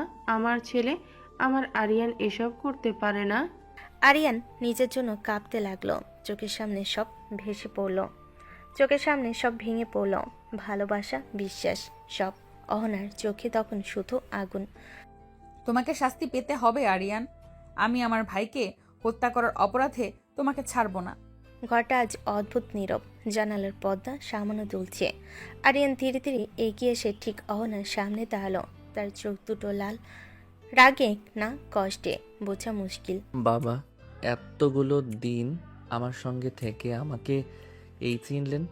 এই আমার প্রতি আপনার বিশ্বাস, ভালোবাসা? অহনার ঠোঁট শক্ত হয়ে গেল, চোখে কোনো আবেগ নেই, শুধু বরফের মতো ঠান্ডা কঠোরতা। এখানে বিশ্বাস ভালোবাসার কিছু নেই আরিয়ান, সব কিছু প্রমাণের হাতে। আমার ভাইকে যে চাকু দিয়ে খুন করা হয়েছিল সেটাতে তোমার ফিঙ্গারপ্রিন্ট মিলেছে। একটা ফিঙ্গারপ্রিন্ট দিয়ে আমাকে খুনি বানিয়ে দিলেন আপনি? এই তো আপনার বিচার? আইন প্রমাণেই বিশ্বাসী, এখানে আবেগের কোনো জায়গা নেই। আমি তো বুঝতে পেরেছিলাম আপনি এই উদ্দেশ্যেই এই বাড়িতে এসেছেন, শুধু প্রতিশোধ, শুধু আমাকে দোষী প্রমাণ করার জন্য। তুমি কিভাবে বুঝলে? সেদিন যে ছবিটা পড়ে গিয়েছিল সেটা ছিল আপনার ভাইয়ের ছবি। চেহারাটা আমি চিনেছিলাম, কারণ সে আমার কলেজের বন্ধু ছিল। বন্ধু, এই শব্দটার কোনোদিন উচ্চারণ করবে না তার জন্য। বন্ধু হলে খুন করতে পারতে না, তুমি পারতে না। অহনার কণ্ঠ ভেঙে গেলেও সে নিজেকে সামলে নিল। আরিয়ান নিঃশব্দে তাকিয়ে রইল তার দিকে, কষ্টে, অভিমানে, অসম্ভব এক অপমানের যন্ত্রণায়। যাকে আমি প্রাণের মতো মানতাম, যে ছেলেটা আমার পাশে বসে স্বপ্ন দেখত, তার খুনিকে খুঁজে বের করতে চাই আমি নিজেই, কিন্তু আমাকে নয়, সত্যিকারের খুনিকে ধরে আনুন। অহনা, আমি আপনার ভাইয়ের অপরাধী না। ঘর আবার নীরব হয়ে গেল, কিন্তু এই নীরবতার ভেতর জমে উঠল সবচেয়ে বিপজ্জনক ঝড়। অবিশ্বাস আর অজানা সত্যের সংঘর্ষ। অহনার দাঁত কাঁপছে। সে বারবার কিছু বলতে চাইছে, কিন্তু শব্দ বেরোচ্ছে না। আরিয়ান ধীরে ধীরে সামনে এগিয়ে এলো। তার চোখে আর রাগ নেই, আজ শুধু গভীর কষ্ট আর বিষাদ। অহনা, আমি সিয়ামকে পেয়েছিলাম রক্তাক্ত অবস্থায়। ওর পেটে তখন ছুরি গেঁথেছিল। আমি শুধু সেটা টেনে বের করেছি। হয়তো সেই বের করার কারণেই আমার ফিঙ্গারপ্রিন্ট সেখানে গেছে। আমি সিয়ামকে হাসপাতালে নিয়ে গিয়েছিলাম, কিন্তু ডাক্তার তখনই তাকে মৃত ঘোষণা করে। তখন আমার আর কিছু করার ছিল না অহনা। আর আপনি না জেনে না শুনে আমাকে প্রতিশোধের জন্য বিয়ে করলেন। আমার জীবনটাকেই প্রতিশোধের অংশ বানিয়ে দিলেন আপনি। আমার ভালোবাসা নিয়ে খেলতে পারলেন আপনি। বাক্য শেষ হতেই অহনা যেন ভিতরটা হারিয়ে ফেল। তার মুখ হঠাৎ নিস্তব্ধ, চোখে আশ্চর্য আর ভয় মেশানো পানির ছায়া। আরিয়ান থামো। মোবাইলটা হাতে নিয়ে সে কাপা ঠোঁটে নাম্বার ডায়াল করলো।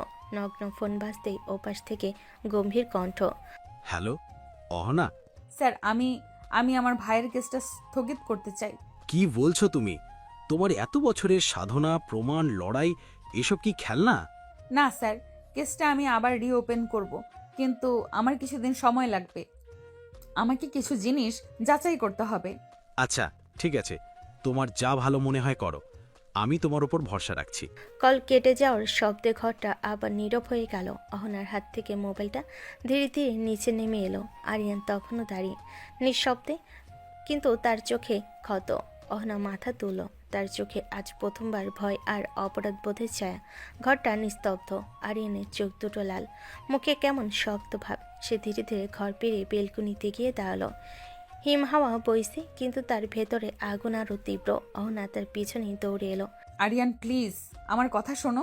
আরিয়ান পেছন ফিরে তাকালো না, দূরের আকাশের দিকে তাকিয়ে গভীর ভাঙ্গা কণ্ঠে বলল। আর কি শুনবো বলেন? সমস্ত কথাই তো আপনি হারিয়ে দিলেন। আমার জীবনের প্রতিটা অনুভূতি, প্রতিটা বিশ্বাস, সব শেষ। না আরিয়ান, আমাকে ভুল বোঝো না। সিসিটিভি ফুটেজে তো তোমাকেই দেখা গেছিল। সেই জন্যই তো আমার সন্দেহ হয়েছিল। আমি একটাবার, শুধু একটাবার আমাকে জিজ্ঞেস করতে পারতেন অহনা? এতগুলো দিন আমরা একসাথে আছি, একটাবারও জিজ্ঞেস করলেন না? আমাকে একবার বলতে দিলেন না? আপনি জানতে চাইলে সব বলে দিতাম আপনাকে। সিয়ামকে কোথায় পেয়েছি, কি হয়েছে, সবই। আরিয়ান কিন্তু আপনি কি করলেন? আমার ভালোবাসা নিয়ে অভিনয় করে গেলেন। বিয়েটাও আপনার জন্য ছিল শুধু একটা মিশন। আমার কাছে থাকা আপনার কাজের অংশ, আমার ভালোবাসা আপনার প্রমাণ খোঁজার উপায়। অহনার চোখ নামিয়ে নেয়। তার ঠোঁট কাঁপছে। হঠাৎ আরিয়ানের গলা আরও ভেঙে যায়। আপনি কি ভেবেছেন আমি বুঝিনি? রাতে যখন আপনি আমার আঙুল ধরলেন, আমার ফিঙ্গারপ্রিন্ট নিলেন, আমি সবই বুঝেছি অহনা, কিন্তু কিছু বলিনি। আমি দেখতে চাচ্ছিলাম আমার ভালোবাসার প্রতি আপনার বিশ্বাস কতটা। কিন্তু আজ আপনি প্রমাণ করে দিলেন আমার প্রতি আপনার কোনো বিশ্বাস নেই, আর আপনি আমাকে এক বিন্দুও ভালোবাসেন না।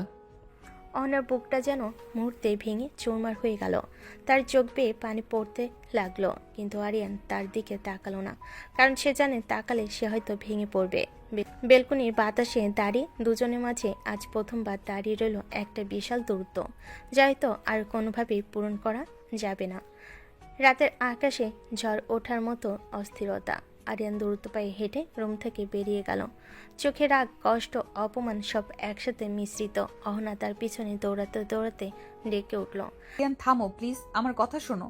আরিয়ান একবারও পিছনে তাকালো না। সিঁড়ি ধাপ নামতে নামতে ঠান্ডা গলেই বলল। আমাকে একা থাকতে দিন, আর কোনো কথা শোনার ক্ষমতা নেই আমার। অহনা আবারও এগিয়ে এসে হাত ধরতে চাইলে সে হাত সরিয়ে নিল। প্লিজ অহনা, আমাকে আটকাবেন না আজকে, না। এই না শব্দটা অহনার হৃদয়ে ছুরি হয়ে বিঁধল। আরিয়ান দরজাটা একটু জোরে টেনে খুলে বাইরে বেরিয়ে গেল। রাতের বাতাসে তার গায়ের শার্টটা হালকা উঠছে, কিন্তু পেছনে দাঁড়ানো অহনার বুক ভেঙে যাচ্ছে। দরজাটা বন্ধ হতে অহনা ধপ করে সোফায় বসে পড়ল। তার বুকের ভেতর যেন কেউ মুঠি করে ক্রমাগত পিষে দিচ্ছে। শ্বাস বন্ধ হয়ে আসছে। হঠাৎ সে নিজের মুখ চেপে ধরে ফিসফিস করে উঠল। আমি কি করলাম? চোখে পানি গড়িয়ে পড়ল গাল বেয়ে। ঘরটা ফাঁকা, চারপাশে আরিয়ানের হাসির শব্দ নেই, মজার খুনছুটি নেই, শুধু নিস্তব্ধতা আর অনুশোচনা। অনা মাথা নিচু করে ঘরের মধ্যে হাঁটতে হাঁটতে নিজেদের কথাগুলো মনে করতে লাগলো। তার মনে পড়ে আরিয়ানের ভাঙ্গা গলা, তার রাগী চোখের গভীর লুকানো যন্ত্রণা, আর শেষ বাক্যটা, আপনি আমাকে এক বিন্দু ভালোবাসেন না। অহনার হৃদয় হঠাৎ কেঁপে উঠল। সে দুহাত মাথায় রেখে হাঁটু মোড়ে মেঝেতে বসে পড়ল। না না আরিয়ান, আমি তো বারবারই মনে মনে বলেছি তোমার মতো মানুষ এমন কাজ করতে পারে না। তাহলে আমি কেন কেন তোমাকে বিশ্বাস করলাম না? চোখের জল থামতেই চাইছে না। দূরে বারান্দায় বাতাসের শব্দ শোনা যায়, কিন্তু অহনা শুনতে পাচ্ছে শুধু নিজের কান্না। সে ফিসফিস করে বলল, তোমাকে এতটা কষ্ট দিলাম, তোমার জীবনে আমার জায়গায় শুধু বিশ্বাস চেয়েছিলে, আর আমি কি করলাম? তোমার বুকে ভরসা রেখে দাঁড়ানোর বদলে তোমাকেই সন্দেহ করলাম। আরিয়ান, তুমি কি কখনো আমাকে ক্ষমা করবে, নাকি চিরদিনের জন্য হারিয়ে ফেললাম তোমাকে? সোফায় মাথা রেখে সে ভেঙে পড়ল। তার কান্নার শব্দ নরম হলো অভিমান, অপরাধবোধ আর ভালোবাসায় ভরা। ঘর জুড়ে নরম আলো, টেবিলের উপর থাকা মিষ্টির বাক্সটা যেন আজ ব্যঙ্গ করছে। সকালে যে আনন্দ ছিল, রাতে তা নেই। অনার সোফার সামনে মেঝেতেই হাঁটু গেড়ে বসে আছে, মাথা নিচু, চোখ লাল, মুখ ভেজা। তার কান্না হালকা শব্দ চারিদিকে ছড়িয়ে আছে। এমন সময় ধীর পা ফেলে আরিয়ানের মা এগিয়ে এলেন, তার মুখেও দুশ্চিন্তার ছাপ। মা, কান্না করো না, সব ঠিক হয়ে যাবে। অনা মুখ তুলে তাকাতেই আর কাঁদা থামল না। হঠাৎ উঠে এসে আরিয়ানের মায়ের বুকে মুখ লুকিয়ে দিল। মা, আমি সত্যিই খুব বড় অপরাধ করে ফেলেছি। আমি কি করলাম মা? আমি তো শুধু আইনের পথেই হাঁটলাম। সকল প্রমাণ সবকিছুই আরিয়ানের বিরুদ্ধে ছিল। আমি কি করতাম বলুন? মা তার মাথায় হাত বুলিয়ে দিলেন। তার স্পর্শে একটু উষ্ণতা পাওয়া গেল অহনার। মা, তোমার এত কষ্ট হচ্ছে আমি দেখছি, কিন্তু একটা কথা, তোমার একটা বার ছেলেটাকে জিজ্ঞেস করা উচিত ছিল। একটা বারই তো, তাহলে এত বড় ভুল বোঝাবুঝি হতো না। আমি জানি মা, আমারই ভুল। আমি কেন তাকে জিজ্ঞেস করলাম না, ভরসা করলাম না কেন? আরিয়ানের মতো মানুষ, সে কখনো এমন করতে পারে না। মনে মনে জানতাম, তবুও বিশ্বাস করি নাই। মা, আরিয়ানকে আমাকে ক্ষমা করবে? সে যে কত কষ্ট নিয়ে গেছে, আমি কি তার চোখে আবার তাকাতে পারবো? অবশ্যই করবে মা। আরিয়ান রেগে আছে, ওর রাগে কষ্ট লুকানো থাকে, সময় লাগবে, কিন্তু ছেলে আমার ভালোবাসতে জানে। ও শান্ত হলেই সব ঠিক হয়ে যাবে। আমি শুধু চাই সে যেন আমাকে ঘৃণা না করে। না মা, ও এমন না, তুমি শুধু তাকে সময় দাও, সত্যি নিজেই সামনে আসবে। অহনা চোখ মুছল ভাঙা হৃদয়ে। একটু হলেও শান্তি নামলো, কিন্তু তার ভেতরে এই একটাই ভয়, আরিয়ান ফিরে আসবে তো। রাত 12টা বাজে, বাড়ির সব বাতি নিভে গেছে, শুধু ড্রয়িং রুমের ল্যাম্পটা জ্বলে। সোফার কোণে গুটিসুটি মেরে বসে আছে অহনা। চোখ দুটো ফুলে উঠেছে কান্নায়। কতবার ফোন হাতে নিয়েছে, আবার রেখে দিয়েছে। দরজার উপরে তাকিয়ে আছে, যেন অপেক্ষায় প্রাণটা উতলা হয়ে যাচ্ছে। এমন সময় ঠক ঠক আওয়াজে দরজার কপাট নরম শব্দ করে ভেতরে ঢুকলো আরিয়ান। মুখটা ক্লান্ত, চোখের আগের দাগ এখনো আছে, কিন্তু তবুও ওকে দেখার সঙ্গে সঙ্গে অহনার বুক হালকা হয়ে গেল। 1 সেকেন্ডও দেরি না করে অহনা ছুটে গিয়ে তাকে শক্ত করে জড়িয়ে ধরল। কোথায় ছিলে তুমি এতক্ষণ? আমি চিন্তায় পাগল হয়ে যাচ্ছিলাম আরিয়ান। আরিয়ান একটু অবাক হয়ে হাত তুলো, কিন্তু জড়িয়ে ধরল না, শুধু দাঁড়িয়ে রইল স্থির। এত চিন্তা কিসের? আমি ভেবেছিলাম তুমি হয়তো আর ফিরবে না। তুমি যদি চলে যাও, আমি কি নিয়ে বাঁচবো বলো? বাঁচবে না কেন? তুমি তো আমাকে ভালোবাসোই না। কে বলেছে আমি তোমাকে ভালোবাসি না? আমি তোমাকে অনেক অনেক ভালোবাসি সোনা। ভালোবাসলে অবিশ্বাস করতে না। আমাকে একবারও জিজ্ঞেস করনি তুমি, একবারও না। ক্ষমা করে দাও আমাকে আরিয়ান, আমি সত্যিই বুঝতে পারিনি। আমি চেয়েছিলাম তোমার ফিঙ্গারপ্রিন্ট ম্যাচ করলে সব শেষ। তোমার প্রমাণ তো আমার চেয়ে বড় হয়ে গেল, তাই না? না না, তা না। আমি মনে মনে চাইছিলাম তোমার ফিঙ্গারপ্রিন্ট যেন ম্যাচ না করে। আমি প্রার্থনা করছিলাম সোনা, যেন তুমি নির্দোষ হও, কিন্তু ম্যাচ হয়ে গেল। আমার মাথা কাজ করেনি। আমি কি করতাম বলো তো? আইন আমার হাত বাঁধা রেখেছিল। আমি ভয় পেয়েছিলাম, সত্যি ভয় পেয়েছিলাম। আরিয়ান নিঃশ্বাস পেল, রাগ একটু নরম হলো। চোখের গভীরতায় কষ্টের নরম ছায়া দেখা গেল। ধীরে হাত বাড়িয়ে অহনার চোখের পানি মুছে দিল। তুমি যদি আমাকে আগে একবারই জিজ্ঞেস করতে, আমি সব বলে দিতাম অহনা। আমি ভুল করেছি, অনেক বড় ভুল। আমি তোমাকে হারাতে চাই না আরিয়ান। চোখের পানি গড়িয়ে পড়ছে। আরিয়ানের বুকটা নরম হয়ে এলো, তবুও মুখে ধরে রাখলো কঠোরতা। এই ভুলটা আর যেন না হয়, কখনো না। আর হবে না। আমি তোমাকে আর কখনো অবিশ্বাস করব না। প্লিজ আমাকে ছেড়ে যেও না। আরিয়ান ধীরে ধীরে হাত তুলে তাকে জড়িয়ে ধরল, আগের মতো শক্ত করে নয়, কিন্তু ভাঙা মনকে জোড়া দেওয়ার মতো করে। আমি কোথাও যাব না, শুধু চাই তুমি আমাকে বিশ্বাস করো। অহনা চোখ বন্ধ করে নিঃশ্বাস ফেল। মনে হলো পৃথিবীর সবচেয়ে বড় বোঝা নামলো তার কাঁধ থেকে। সন্ধ্যার আলোটা ঘর জুড়ে নরম ছায়া ফেলে রেখেছে। আরিয়ান বইয়ের উপর ঝুঁকে কিছু লিখছিল। হঠাৎ দরজা হালকা শব্দে সে মাথা তুলল, আর তারপর এক মুহূর্তে নিঃশ্বাস নিতে ভুলে গেল। দরজায় দাঁড়িয়ে আছে অহনা। গাঢ় রঙের শাড়িতে সেজে উঠেছে সে, চুলগুলো খোলা, চোখে কাজল, ঠোঁটে হালকা লাল আভা। আরিয়ান হতবাক হয়ে কয়েক সেকেন্ড তাকিয়ে রইল। হঠাৎ এভাবে সাজলে কেন অহনা?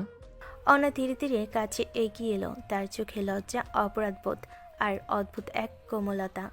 কারণ আমি চাই তুমি আজ আমাকে সত্যি করে অনুভব করো। আমি চাই তোমার মন থেকে ভালোবাসা পাই আরিয়ান। অহনা, তুমি কি এটা চাও? হ্যাঁ, আমি তোমাকে আর দূরে ঠেলতে চাই না। অনেক ভুল করেছি, তোমাকে আঘাত দিয়েছি। আজ তোমার কাছ থেকে আদর চাই, মন থেকে। এই মুহূর্তে আরিয়ান আর নিজেকে সামলাতে পারল না। সে দুহাতে অহনাকে কোলে তুলে নিল। অহনার গালে লাজে টুকটুক লাল আভা। আরিয়ান নামাও, কেউ দেখে ফেলে দরজা আটকে নাও। আজ কেউ দেখুক বা না দেখুক, আমি শুধু তোমাকেই দেখতে চাই। সে অহনাকে নিয়ে ধীরে ধীরে বিছানায় বসলো। তারপর এক হাত দিয়ে অহনার মুখ তুলে ধরে নরমভাবে ঠোঁটে চুমু দিল, খুব কোমল, খুব ধীরে, যেন সেই চুমুতেই তার সব অভিমান গলে যাচ্ছে। অহনার চোখ বুজে নিল, খোপা আলগা হয়ে কাঁধে নেমে এলো। আরিয়ান তার গলায় মুখ ডুবিয়ে ফিসফিস করে। জানো অহনা, তোমাকে ভালোবাসা আমার অভ্যাস না, এটা আমার শ্বাস। আরিয়ান, আর কখনো তোমাকে ভুল বুঝবো না। আমাকে ধরে রাখো প্লিজ। সব সময়। এবার থেকে তুমি আমার, আর শুধু আমারই। ঘরটা ধীরে ধীরে শান্ত, উষ্ণ ভালোবাসায় ভরে উঠল। আরিয়ান অহনাকে আদরে আদরে ভরিয়ে দিতে লাগলো। অহনাও তার মনের সব ব্যথা ভুলে আরিয়ানকে ভালোবাসতে লাগলো। তাদের ভালোবাসার পূর্ণতা পেল। ভালো থাকুক ভালোবাসা।